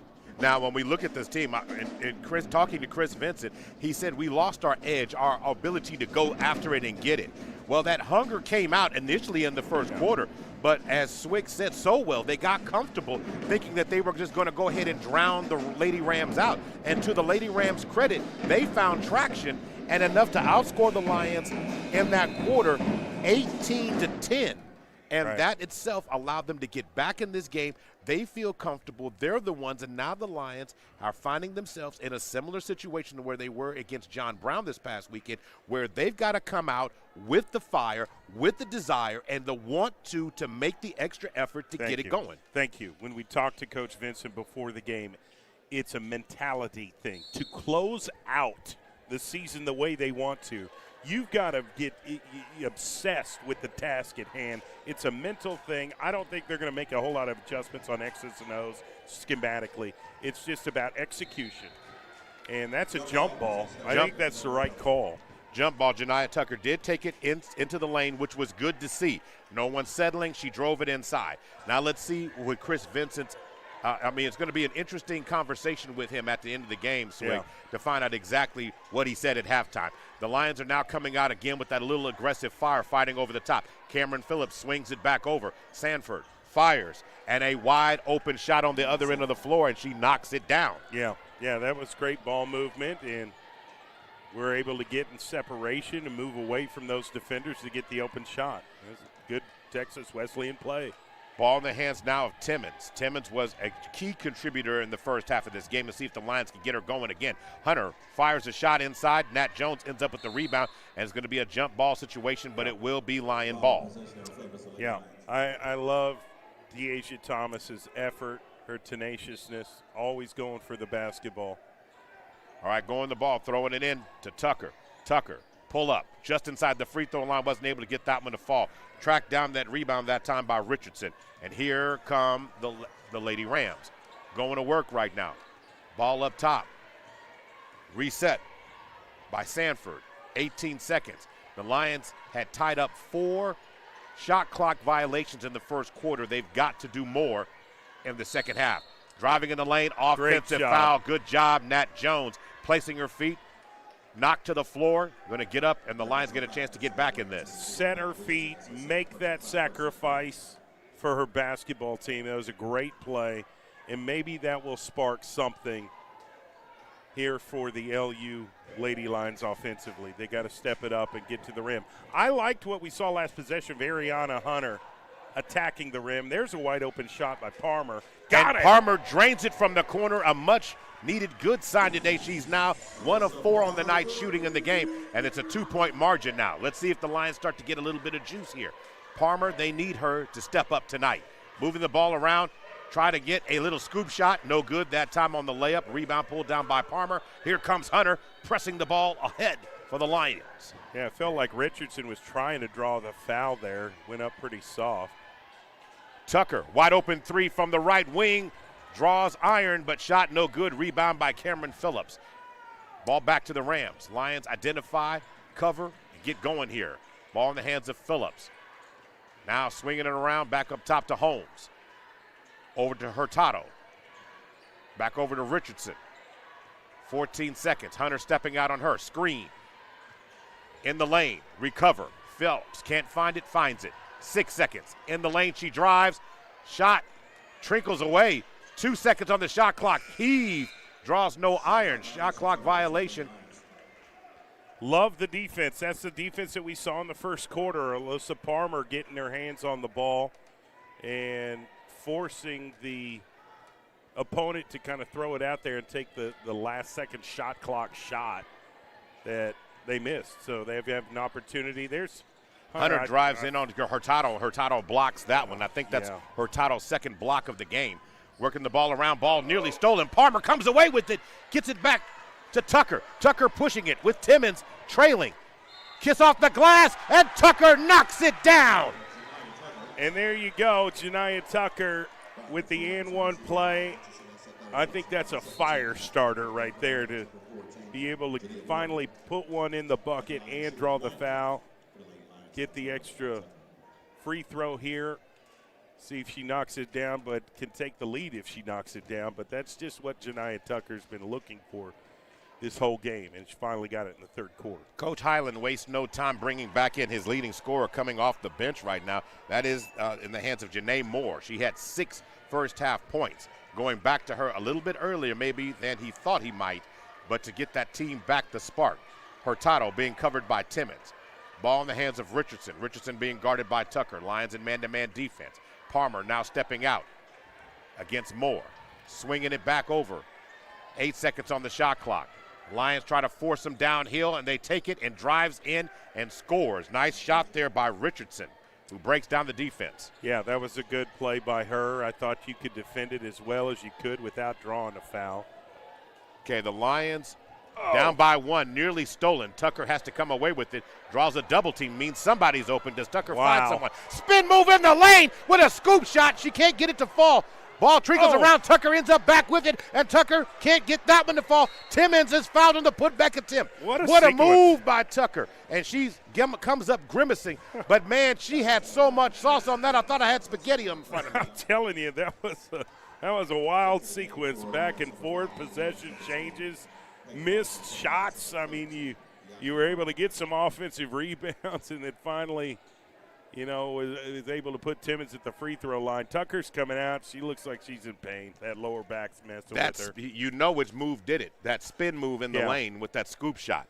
And that time Timmons knocks down the free throw. She now has a team-high 5 points to go along with her 3 rebounds. This is her 6th opportunity at the free throw line. Let's see if she can knock this one down. And she does. 2 for 2 at the free throw line, puts the Lions back up on top by 1. 29-28, 6:08 to go. Adding an extra big, taking Nat out and putting Simon in. You've got Deasia Thomas in, so they're really trying to focus on the rebounds and post presence defensively here right now at this point of the game. Foster has it, and there's a switch, and now going back to retreat to try to get the ball back for more. Nice rebound that time. Fighting for it was Sanford. Ball back in the hands of Holmes. Lions still covering. Dejanay Harden covering. Switch over to Simon. Simon stepping out, swinging it. Wide open three-point shot from the top, and it's string music as Anaya Sanford knocks down a triple. Defender couldn't get there in time. They just got to do a better job of playing man-to-man defense, and they're running some sets. Passed up the 3 and is going to drive baseline. And Palmer gets to the glass, draws contact, and we'll go back to the free throw line. One of the things, Swick, that stands out to me, that high screen on the backside is what the Lions are not covering, because it's not coming on the ball side. It's the opposite side of the floor where you see this the screen action take place, because they run free to the zone, ball shot there, and the Lions are not rotating fast enough. So communication is going to have to be key on trying to resolve that as Palmer knocks down a free throw. Amen to that. I mean, you see so many NBA experts, basketball coaches talk about the communication, especially when it comes from the backside. Misses the free throw. And Simon comes up with it. She's on the ground. She's got to get rid of it. Are they going to call traveling? And I said, as soon as she moved, she had to get it and throw it. She could not move. And to me, she didn't give up any real estate. I mean, she was sitting on her butt. I don't know. Her feet were in the air. That's what I'm saying. How do you travel with your feet in the air? Okay, all right. It's can't dwell on it. It's back on defense. All right, going to work. Bounce pass over to Foster up top. Back in the hands now of Moore. Moore gets it in the hands, of course, of the leading scorer for the team, Phillips. Phillips not able to get that one to fall, but someone else finds a way to drain that one. Yeah, Peyton Foster, the senior, experienced player. She's going to knock down that shot 9 times out of 10, wide open like that. And Foster now has, I do believe, 4 on – no, make that 5 on the night.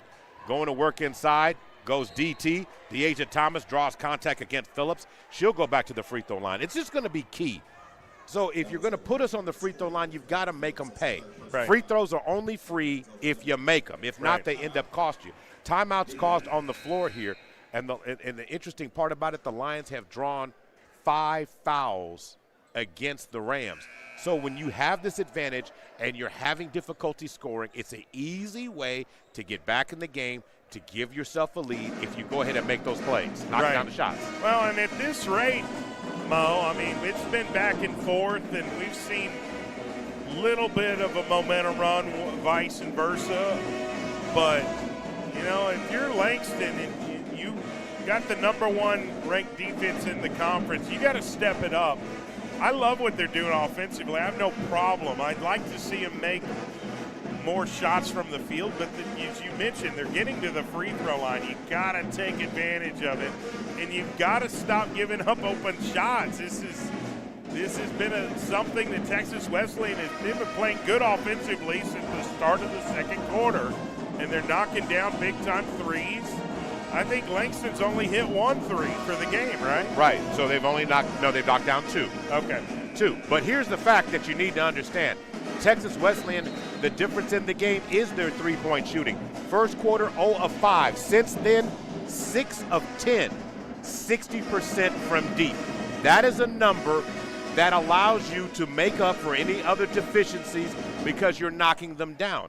The Lions are going to have to get over that screen and chase them and make them put the ball on the floor. Yeah. So Thomas is at the free throw line now. Let's see if she can knock down a couple free throws. In the game right now, she has 4 points. Let's see if she can get it to go with 4 rebounds. She's got 5 points now. And in the game right now, the third quarter, the Lions are now 5 of 6 shooting from the free throw line.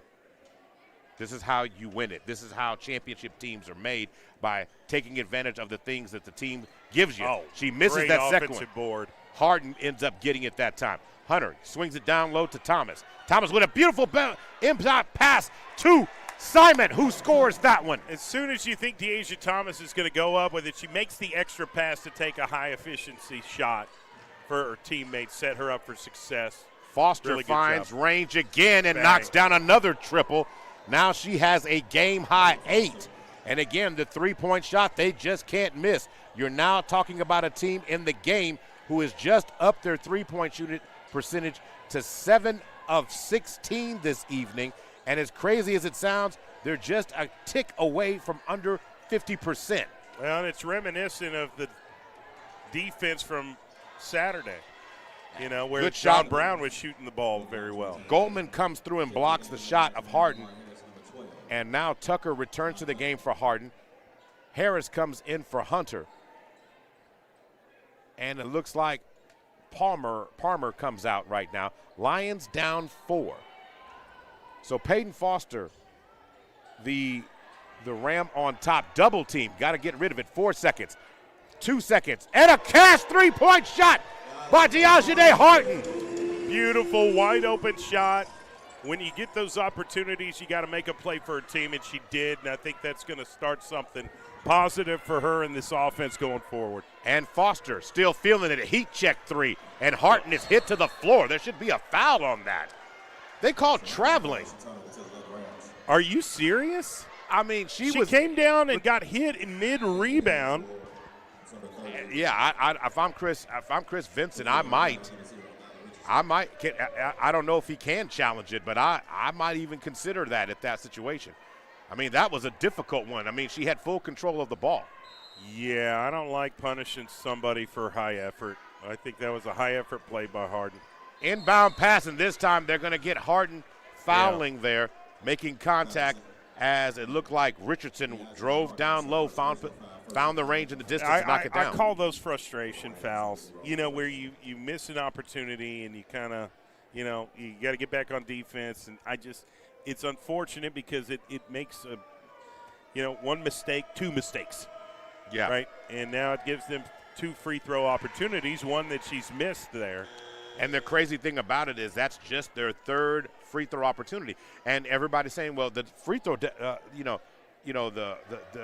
disparaging difference between the free throw quantity. Right. It's the different style of game. Right now, Texas Wesleyan is now in the game 3 of 4, 75%, but only 4 free throws because they are willing to shoot the three-point shot and not drive in the lane against the Langston defense. Right. Ooh, that's I was going to say, thank you.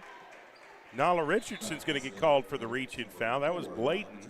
So that is her 4th personal foul. That's a big one, but team foul number 6. So no, Tucker going to the free throw line. Tucker has 3 on the night. So they're in the bonus now for the next 3 minutes and 15 seconds. I anticipate Langston to attack the rim, draw those fouls, and every foul that Texas Wesleyan commits for the rest of the quarter is going to equal free throws. But you got to knock them down, Bo. Got to. Just like that. I mean, take advantage of this. Here's Janai Tucker with their 2nd free throw attempt. And misses. It goes 0 for 2 at the free throw, and you couldn't ask for a worse situation. And then Simon's going to end up fouling, or they're going to call the foul. No, the foul's going to be called against Simon. That is her 1st, but team foul number 2. Right. So Simon's getting ready to check out of the game as Palmer returns. You make those 2 free throws, tie ball game. So they're going to take Simon out. I didn't see who they put back. Oh, I guess De'Asia Thomas back in the game. Where's it, Jamari? It's Palmer. Okay. Palmer made it back in the game, so now they got the ball back in the hands now of Kyla Spades. Harris getting after it. And that's a great matchup. I like to see how Harris will battle. Harris will fight over the screen, under the screen. She's going to harass you, as Swick has deemed her the sting of the mosquito. Yeah, that's exactly right. All right, going to work right now. Going to try to throw the ball cross court. 9 seconds on the shot clock. This is and then LU reaching, defense. And then Thomas reaches her hand into the cookie jar, That's bails right. her out. That's okay. I mean, I want to see that style of defense where it's just pressure. That's the intensity we saw in the first quarter. It's starting to see it now. You need some of that back. Eventually, they're going to create some turnovers and get some fast break points and some opportunities. It's going to spurn the offense. 38-36, Lions down by 2. Trying to find space to operate. Tucker doing a great job. Ball knocked from Palmer. Now Tucker went for it. Reset. 7 seconds. Harden stepping out. They switch on the screen. Thomas covering, driving inside, and a nice drive inside, but no good. Rebound by Deasia Thomas. Going to throw it up. Harris loses it.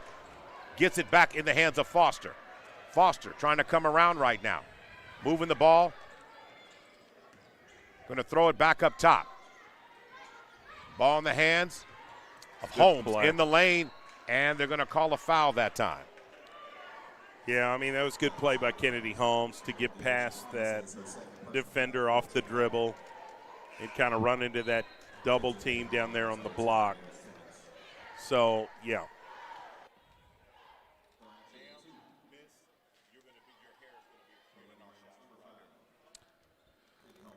So it's going to put Holmes there at the free throw.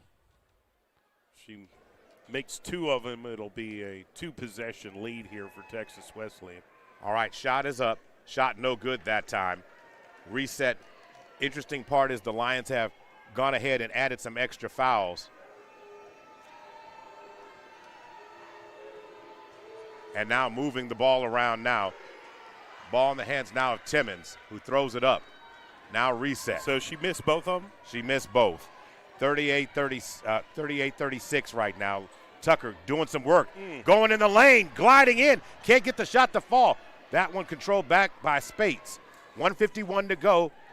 The Lions down by 2. In the quarter, Lions outscored Texas Wesleyan 15-14 right now. Well, to work so hard to get down there and not be able to sink it is frustrating. There's a three-point high attempt. arcing three-point shot. It hits the bottom of the scoreboard, so it's going to be a turnover. Well, it goes out of bounds. It's considered out of bounds, not a turnover, and it will be Lion ball. So Hunter returns back to the game to go along with Harris, Timmons, Tucker, and Palmer on the floor right now. Well, to have your top 2 scorers on the floor right now with Tucker and Hunter, and even Palmer, I think, is one of the better three-point shooters on this team. It's given them some offensive firepower that they can act on. Texas Wesleyan has now reverted back to the zone again.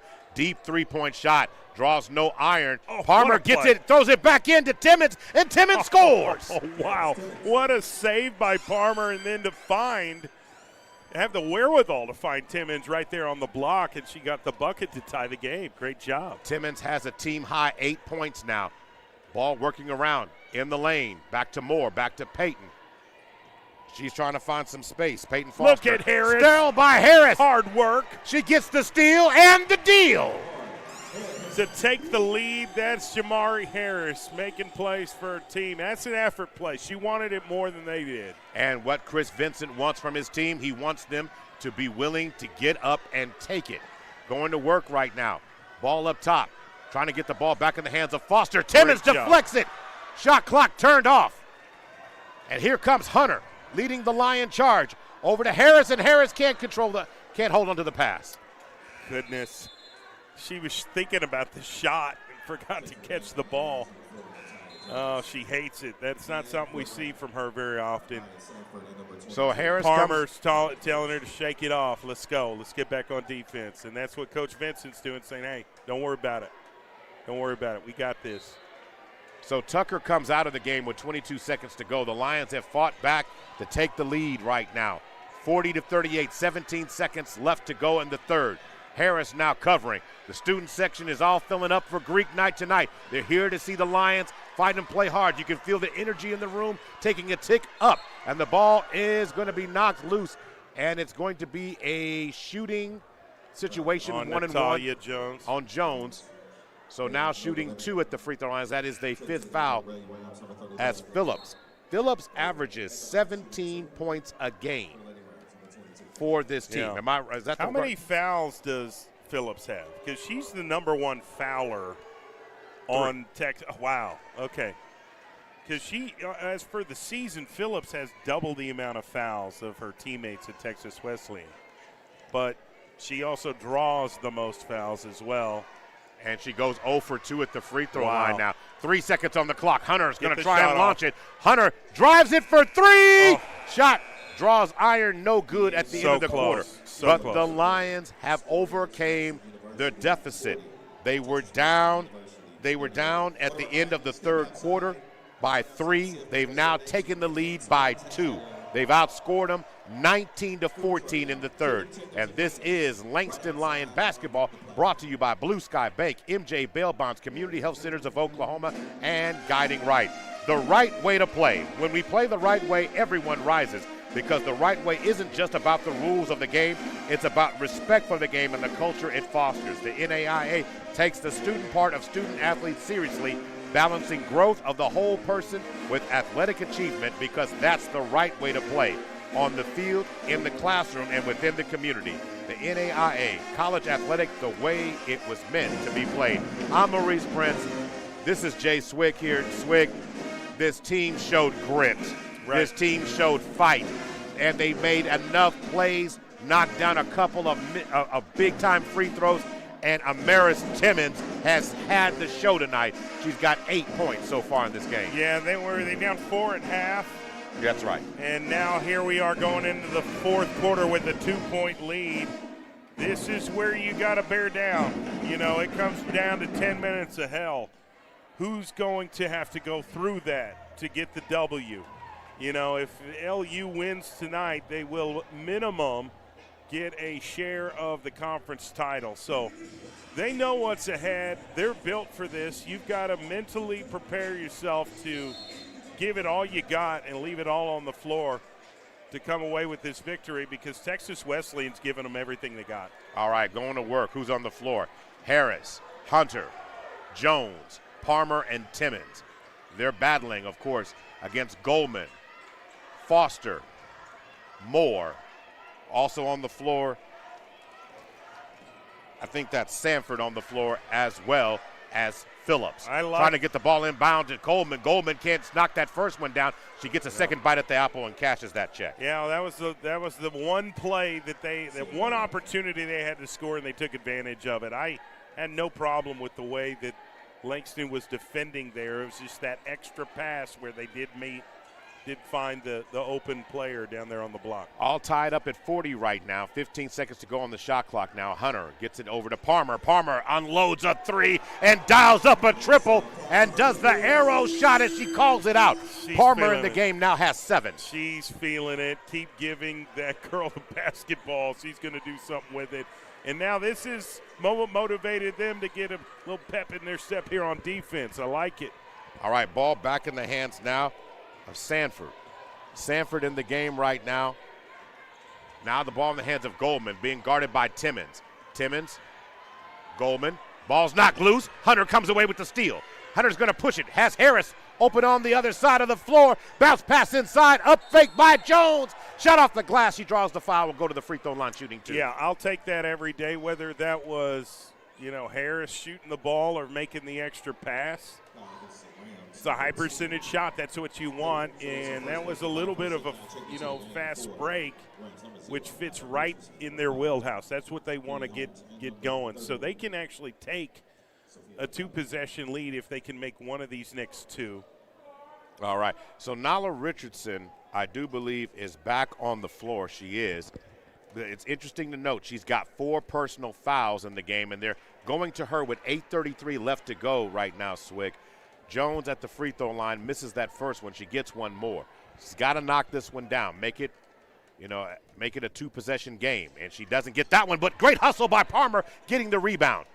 Going to work now. Ball on the left wing, back up top to Hunter. Hunter backs it up, resets. 14 seconds on the shot clock. Plenty of time right now. Going to work. Ball on the right, back up top to Hunter. 6 seconds. Palmer drives inside, gets it to Timmons, who bangs down low, but the ball trickles out of bounds, and it should be. Are they going to say it's going to say it's Ram ball? Wesylan. Okay. 8:12 to go. All right. Well, Palmer and Hunter is who I would really rely on and run some sets for to get them open in space. All right. Being covered right now, Sanford. Sanford being guarded by Harris. She tries to drive down and draws contact on the floor. She's fouled by Harris. That's team foul number 1. Yeah, she didn't get her feet set. So they're going to call that 9 times out of 10. And then you've got Coach Island down there that's pleading his case too. So quick substitutions. So Simon in for Timmons. All right, so interesting to note, there is no Lion more than 3 fouls other than Jamari Harris. So the Lions are in a good spot in terms of the foul positioning in the fourth here. 43-40 to go. Lions up by 3. Try to get it in, close to a 5-second call. Sanford now tracks it down. Harris now being guarded. Ball knocked loose, and that time Simon's going to make contact against Hurtado. And it's not really for. I mean, why would you make that pass? You see a bunch of white jerseys down there. Well, if Simon had not gone over the top, it wouldn't have been a foul. She got a little bit aggressive there, which she didn't need to be. So 7:52. She was already in a great position. She really was. She wasn't going to be able to do very much with the ball if she caught it. Oh, that's close. Oh! Bounce pass inside, had to track it down, goes Hurtado. Ball in the hands now, trying to find space to operate. Working the ball. Sanford trying to break down the defense. Hurtado with 7 seconds on the clock. Back in the hands of Moore, and they're going to call traveling because she shifted her feet catching the ball. I think it could have been an illegal screen too. But that's a play that Langston got for Wesylan. Now they've got an opportunity to capitalize it. You get stops, you turn it into points. We've seen them get stops, but then there's been times where they can't get points. And so that's why you see such a close game right now, 43-40. Got to start to pull away here in the fourth quarter. Up fake by Palmer, driving inside, kiss off the glass, shot no good. Simon comes away with the rebound, but they're going to call over the back. I don't blame her. I'd have done the same thing. You just reach up there and snag it out of the air, but there were 2 players underneath her, so I get it. And they weren't just underneath her. They were on the ground underneath her. Unfortunately, if she just goes straight up and Kai's, I hate using the expression, Wembanyama it would have been all right. That was a kind of a Wembanyama kind of play. Going to work right now. Ball in the hands of Sanford. She's been one of the machines that's helped this Ram offense go. Phillips is back in the game now for the Rams, back in the giving the ball back to the hands of Janae Moore. Oh, ball good job loose by Tucker, just working. And inside, Phillip dives to the basket and draws a foul here. Should be a foul called against Janiah Tucker. And for the night, that's Tucker's 3rd foul. She had 2 in the first, played a clean second and third, and so now she just picks up her 3rd one now. Well, and that was a desperation shot attempt. She had no intention of actually making that shot. Her whole focus was to draw the foul. It worked. She's at the line for 2. That's what scorers do. Phillips knocks down the free throw. Phillips in the game now has just scored her 3rd point. The Lions have done a great job of isolating her. She's had to work hard to get shots to fall. And going to work now, she misses that one. Rebound pulled down by Simon. Here comes Hunter. Another player that we haven't seen today is Layla Curry, who's a very versatile player that could really serve her teammates right. But she's down with an illness today, so we're hoping she can get better by Saturday. All right, going with the ball. Ball in the hands of Palmer. Palmer kicks. Harris, wide open. 3 is straight cash from the top. She knew that was going in the second it left her fingertips. That was a big shot to make it a 2-possession lead now. 5 points in the game now for Jamari Harris to go along with her 1 steal she has in the game. Backing it up now goes Kennedy Holmes. Holmes being guarded by Tucker. Fighting over the screen. Now Simon swings it. They move the ball down. Here comes Sanford in the lane, driving on Tucker. If Tucker's healthy, that probably is a better contest on her part. Yeah. But it's back down to a 3-point margin now. 6:04 to go, 46-43. Yeah, that was good play by Nia Sanford to make a basketball play for her team to get within 3. Now it's up to Langston to, get back here going offensively. Screen setting up here. Hunter gets it into the hands of Tucker. Tucker is bumped by Kennedy Phillips that time. I'm sorry, yeah, Cameron Phillips. Cameron Phillips fouls that time, and that is her 4th personal foul now, and that is the 2nd player with 4 personal fouls, and immediately Coach Scott Hyland makes a change and brings back in the game Peyton Foster. Foster's not a bad person to substitute. She has the 2nd highest amount of points on the team today. She's got 8. High scorer is Sanford. She's got 9. Swing, skip pass to Harris. Back rims that first three-point attempt. Rebound pulled down. Here come the Rams. Yeah, she didn't see Palmer wide open in the corner, and unfortunately missed the shot. Given opportunity here. Bounce pass, wide open, shot for Moore. Shoots over the rim that time. Does not draw Simon's got to iron. get that. Simon's got to work for that rebound. I'm sorry. Now going to work right now. Steady dribble. Ball in the hands. And moving the ball. Ball in the hands as Foster lines up. That's Foster. That is Hurtado. Knocked down a 3. That is her 6th point in the game right now. 46-46. Yeah, Hurtado leads the team in three-point percentage, and now there's some communication issues right now that Langston's trying to work through, and they're going to have to. Hunter and Simon are talking about it right there, right there during the timeout. It's a communication thing. I wish Simon would have got that rebound. If she had, that three-point shot doesn't happen, and it's a three-point lead, possibly 2-possession lead. Today's game is being brought to you by Guiding Right Community Health Centers of Oklahoma, MJ Bail Bonds, and Blue Sky Bank today.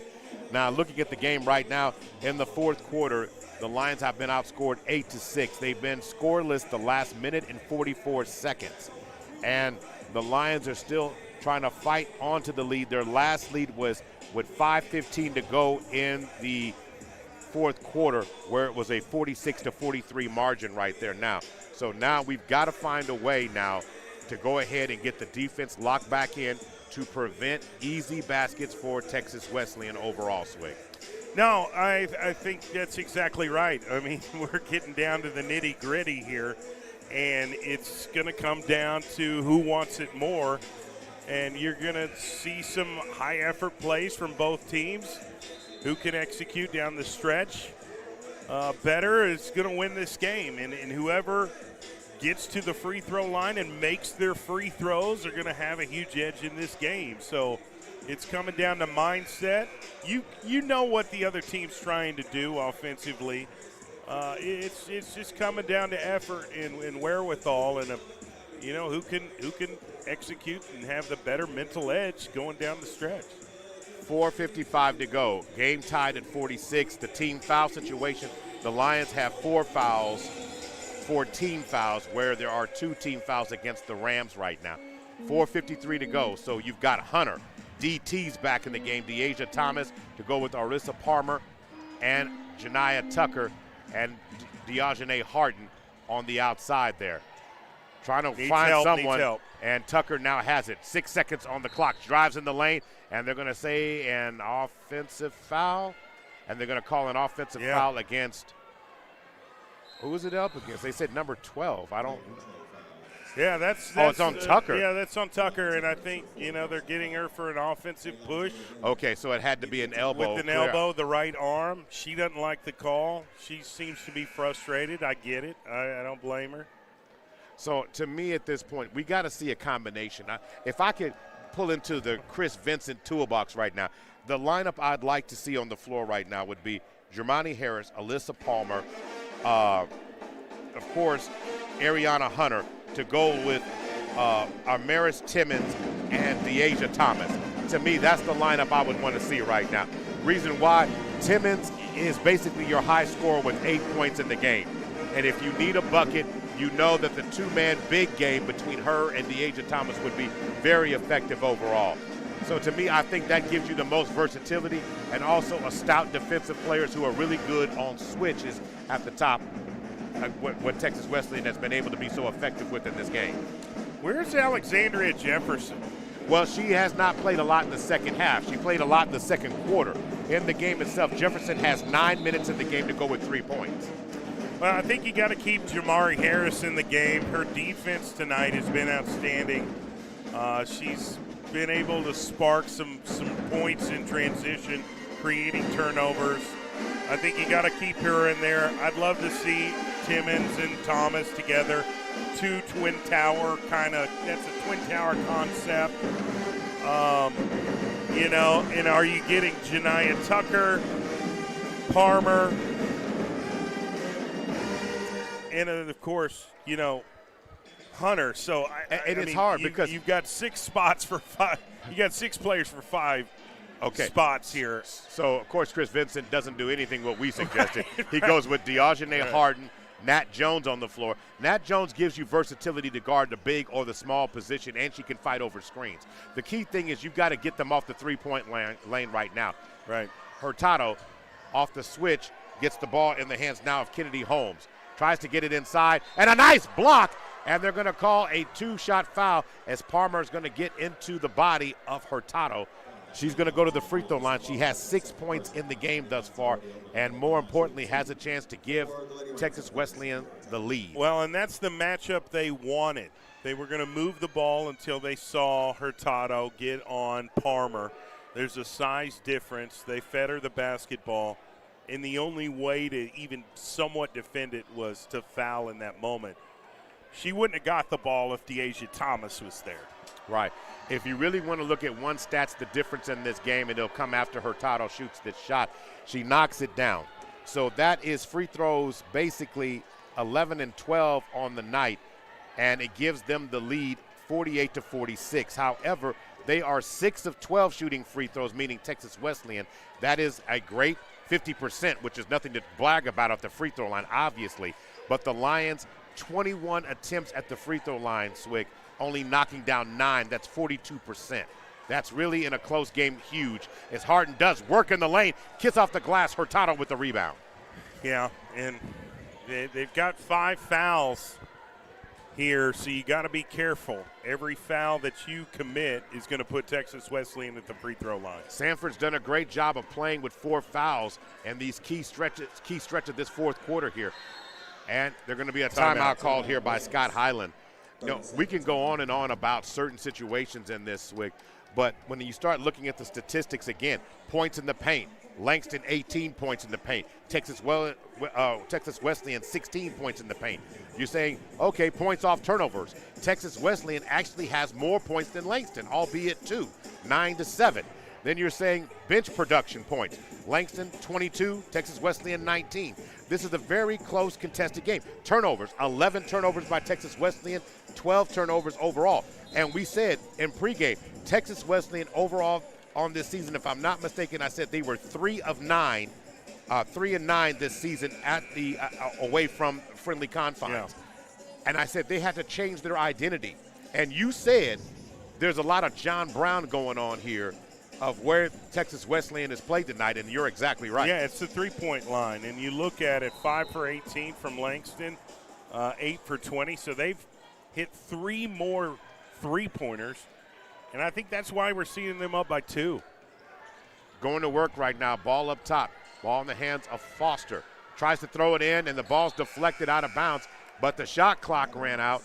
And it has to be maybe 1 second on the shot clock. Yeah, they're going to put just 1 or 2 seconds. 0.9, 0.8. It'll be interesting to see what they put here. Oh, they said 29 seconds? Okay, it's 1 second. That's about right. Yeah.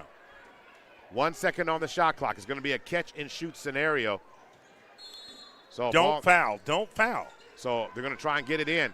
Got to throw it in. Ball in the hands now, and not realizing how much time was on the shot clock violation, which is the second shot clock violation in the second half.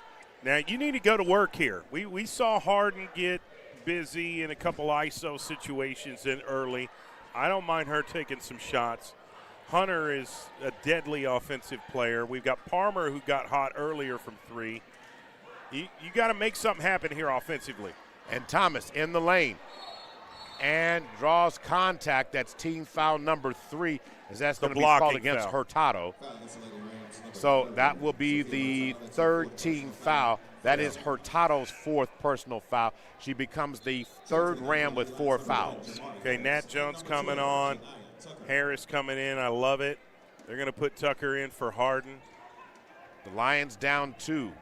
Similar situation we saw on Saturday. Tucker catches it on the inbound and is fouled immediately. Great and if job. they fouled, if that's Cameron Phillips, she's going to be. So, Yeah, so Sophia Hurtado, but that is her 5th personal foul. So she's done. So Hurtado's going to get called for the foul, and that is her 5th foul. So she's fouled out. She's fouled out. She's done. Okay. Well, that's something that's going to benefit Langston because Hurtado's had a really good second half.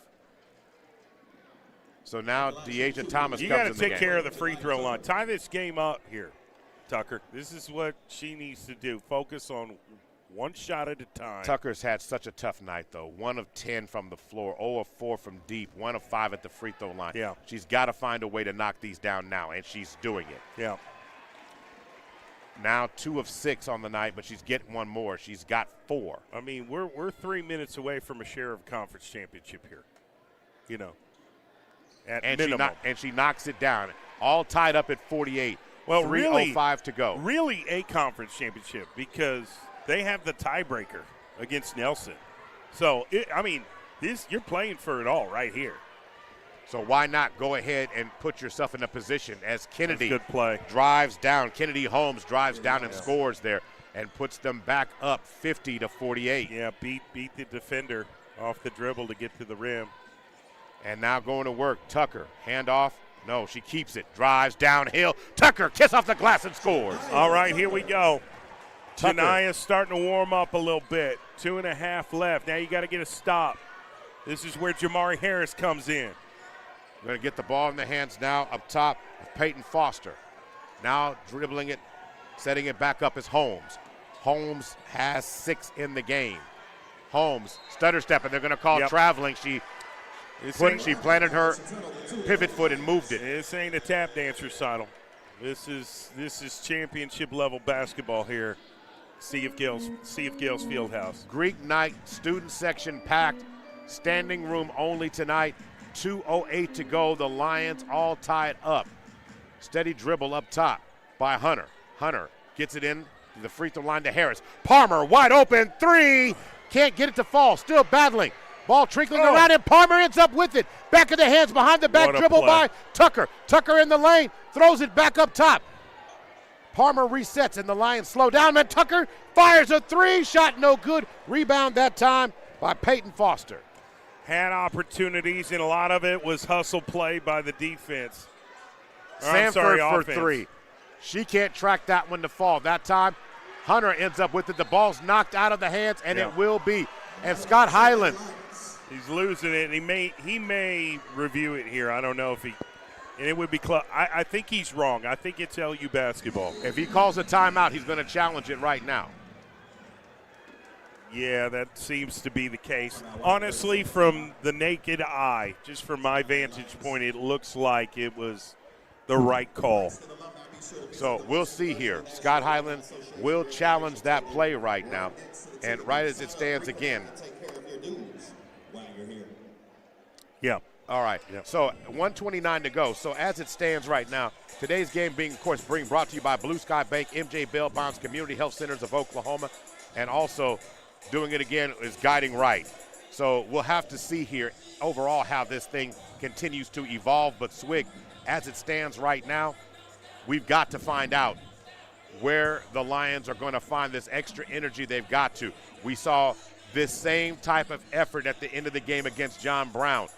What needs to be different today that wasn't the same on You got to dig Saturday? deep. They've got fresher legs today. I think, and they did a great job of coming back. It was just a little bit too much. Right now, it's tie ball game, minute 29. You gotta look in the mirror and find some internal fortitude here, and get this thing done. The last minute and a half of a championship level game is right here, and you've got to figure out a way to get it done. And it's nothing really schematically. It's just about execution. It's a mindset, and you're going to have to get busy on defense, but you have to be careful being that you're in the bonus. And then you've got to make your open shots. And if you get to the free throw line, you got to make them. I mean, this is money time. This is execution time. You either get it done or you don't. That's where we're at. Yeah, 11:23 to go. 11 for 23 at the free throw line, 47%. That's where this game, ultimately, if the Lions don't come on top, that's the number.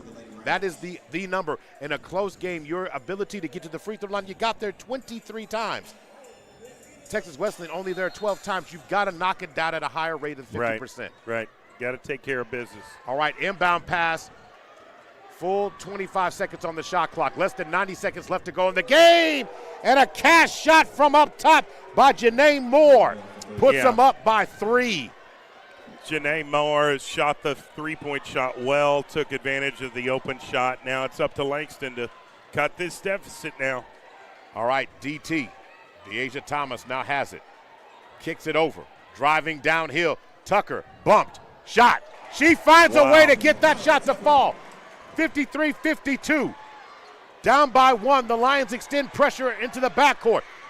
Student section getting energy in this place.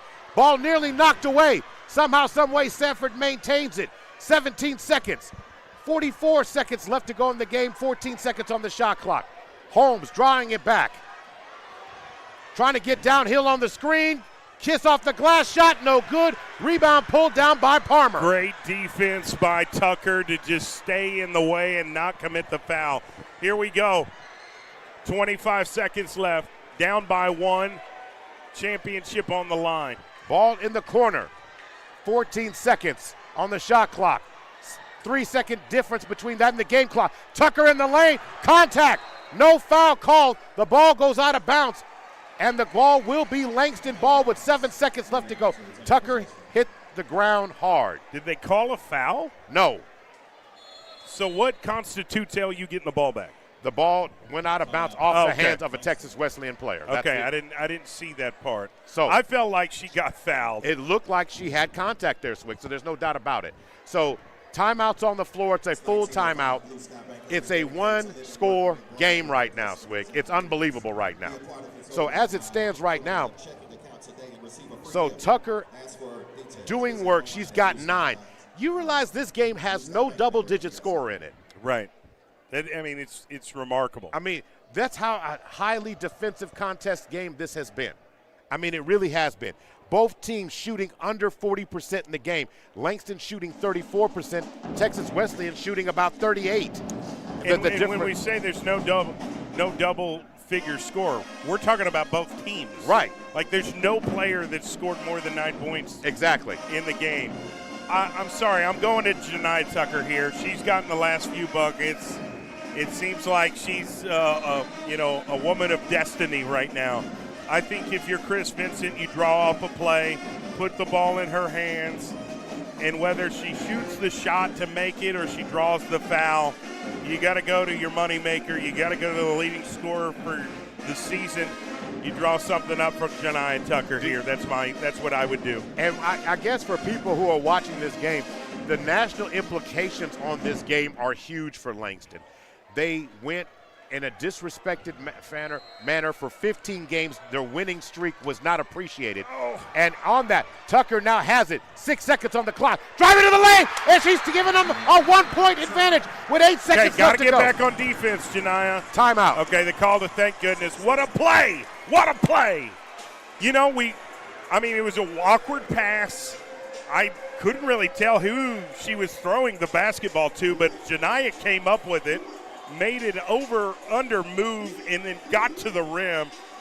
Now loved it. Now you got some time. You got to get that deep. You got one possession to stop here. Now there will be those who watched the play that said, "Did she push off?" The officials were there. I think they would have called it if if they pushed off or extended the hand, because there was a Texas Wesleyan defender who fell when Janaya Tucker went to retrieve that pass on that lob. So I think that's going to be an interesting call, how they have to deal with that now. Also, you cannot foul under any circumstances.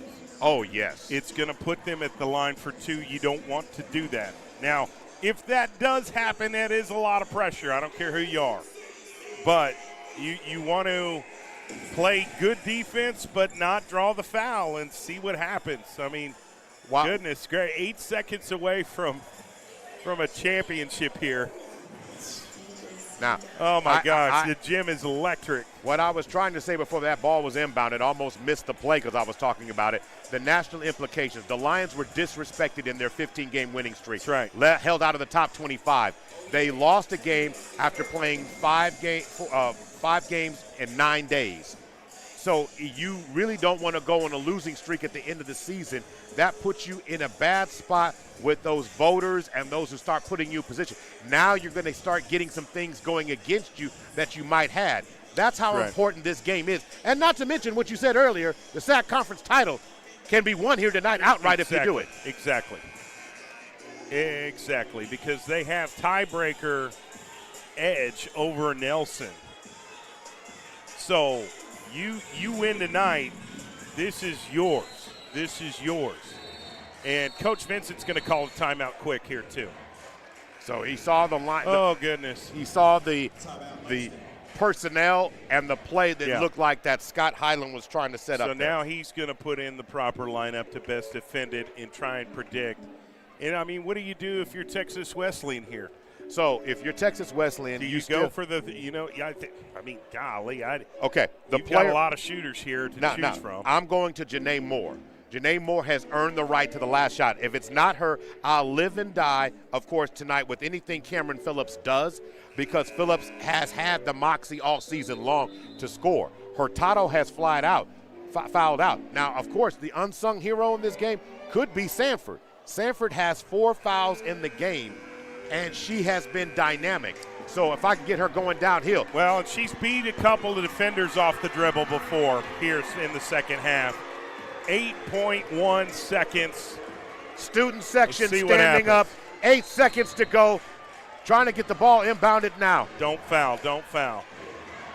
So bounce pass in is retrieved by Holmes. Almost fell backcourt. 6 seconds going downhill. Beats Simon and a shot is blocked. Did Tucker get it? Tucker got the ball and blocked it. It will still be Texas Wesleyan ball. Timeout caught on the floor, but that's all about the effort, the heart. Janiah Tucker finding it in her toolbox to fly downhill when Simon was beat off the dribble and track it down and block the shot. That was a Dikembe Mutombo type swat in the wall.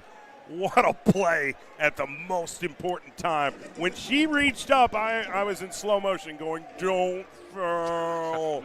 And that was all ball. There was no discussion. There was no question after that. But here we are, 3 seconds away. It doesn't take long to get a shot up. So you got to do it again.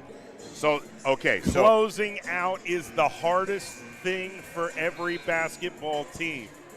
all right. Now, you guard the inbounder to make the passing difficult. And the one thing you got to do is watch the easy money play. Watch the screen that tracks a player rolling to the basket here. The Lions have got to be very smart about that right now. Texas Wesleyan doesn't have to do that. They can resort to a three-point shot if they want to. But it's 3.2 seconds to go. Here we go. Janiah Tucker guarding the inbound play. Trying to get the ball on an inbound play and an inbound pass. And a great, terrific play scored on the play by Nala Richardson. I called it. I said a player rolling to the basket, Swick, and you got to guard them into the lane. Nobody covered. 1.4 seconds to go, and they scored it. Yeah, I don't know who the score came up behind Autumn Simon. She didn't see it And got the easy bucket on the backside. Well drawn up play, well executed. Tough pill to swallow here right now. Really tough pill to swallow, but you do. I mean, here's the situation. It's 1.41 seconds. It's a catch and shoot. All right. So at the scorer's table right here, the officials are looking to see if there's any time back on the clock. Hopefully for Langston's sake they can Maybe add another a half a second right to it. So that gives you a chance to try and run a legitimate play of any kind. If not 1.4 seconds, you're talking about really a catch and shoot situation. So now you got to look at your personnel. Now, to me, you would ask for Jefferson. I'm putting Jefferson in the game now to go along with Hunter. And this is when you miss a Layla Curry who's not here tonight. Layla Curry's presence was needed tonight. And it's not her fault. She's ill. She's suffering an illness.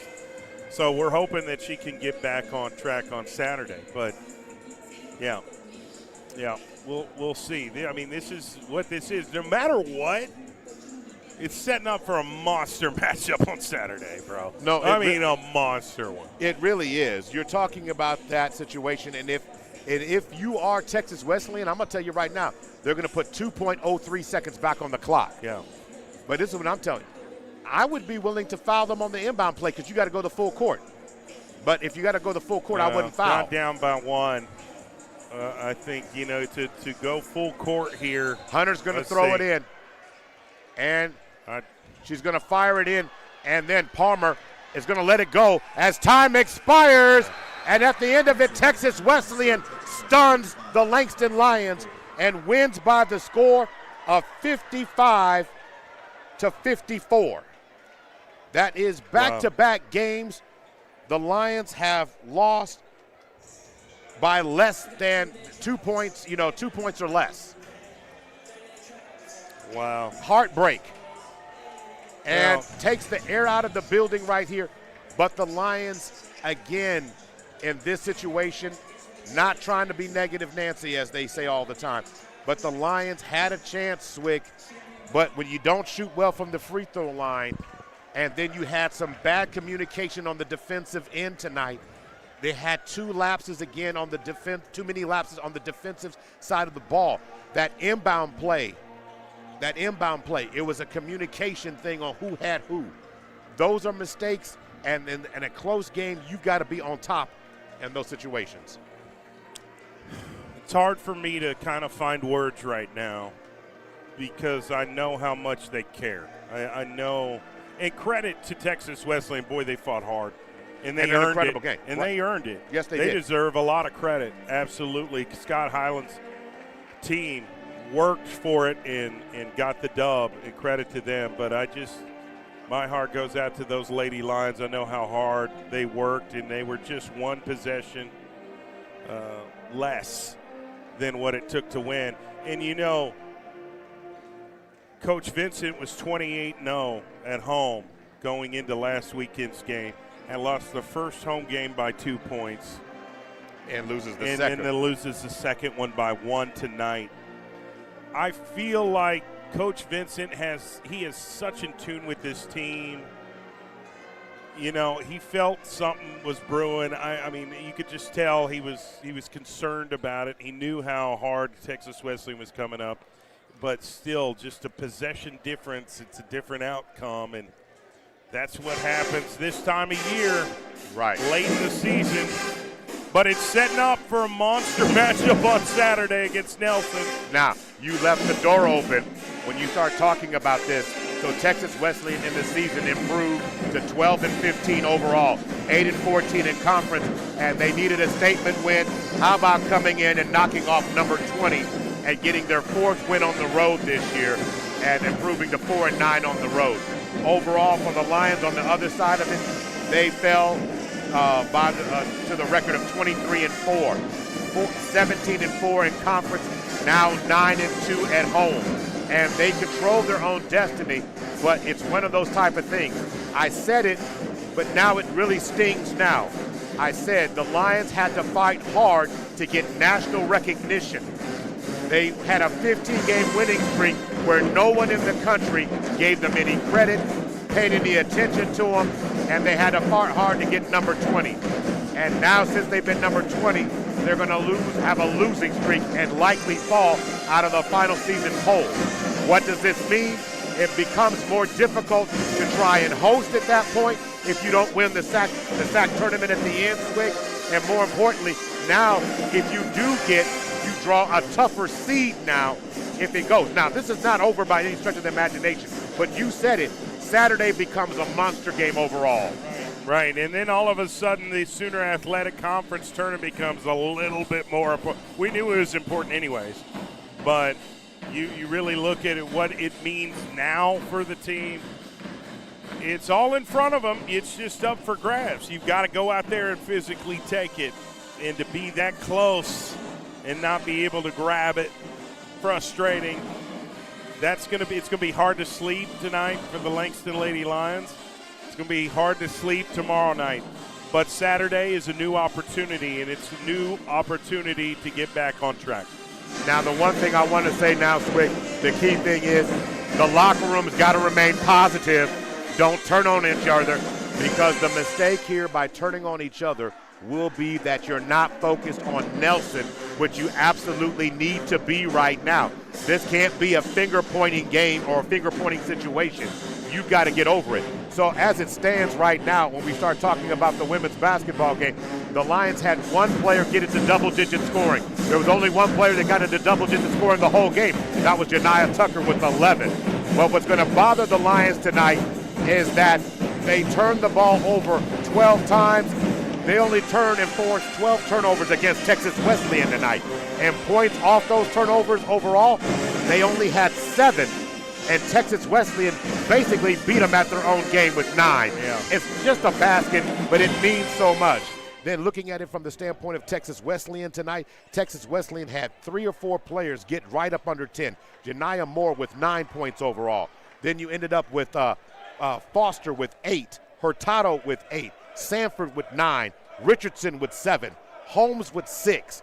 You're talking about players getting a little bit from everybody meant a lot.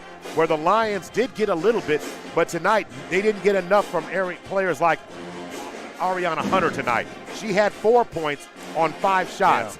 Yeah. You got 7 points from Palmer, which was great, and you got 7 points from DeArjane Harden, but you didn't get enough, and you got 8 from Timmons, and Timmons never scored again. And I think Harden's all of her points were in the first half, you know. So overall, that was the most difficult part about how this game ended up playing overall, and it's all said and done. So the Lions, again, will have to get through tonight, have a good practice tomorrow, and get focused and look like the team we know they are. But they need to end the season, regular season, going into the tournament with some positive energy now, because now that one little seed has been planted in their head and they got to get over it. And so everybody's looking for blood in the water, and they might find it if the Lions don't shake free. Yeah, I think Chris Vincent is going to get this team's mind set the right way going in. And, you know, you take away what you can take away, but you're going to have to let this go. I mean, at some point, you can take away what you can take away to make yourself a better team. Okay, we learned what we need to do to finish, and we need to apply those principles going forward. But you got to let this go, and it's hard. It's going to be a hard thing to do. And if anything, I do anticipate the Lady Lions of Langston University to be roaring and ready to go on Saturday. They want to make up for this loss tonight by winning on Saturday and coming on with the conference title.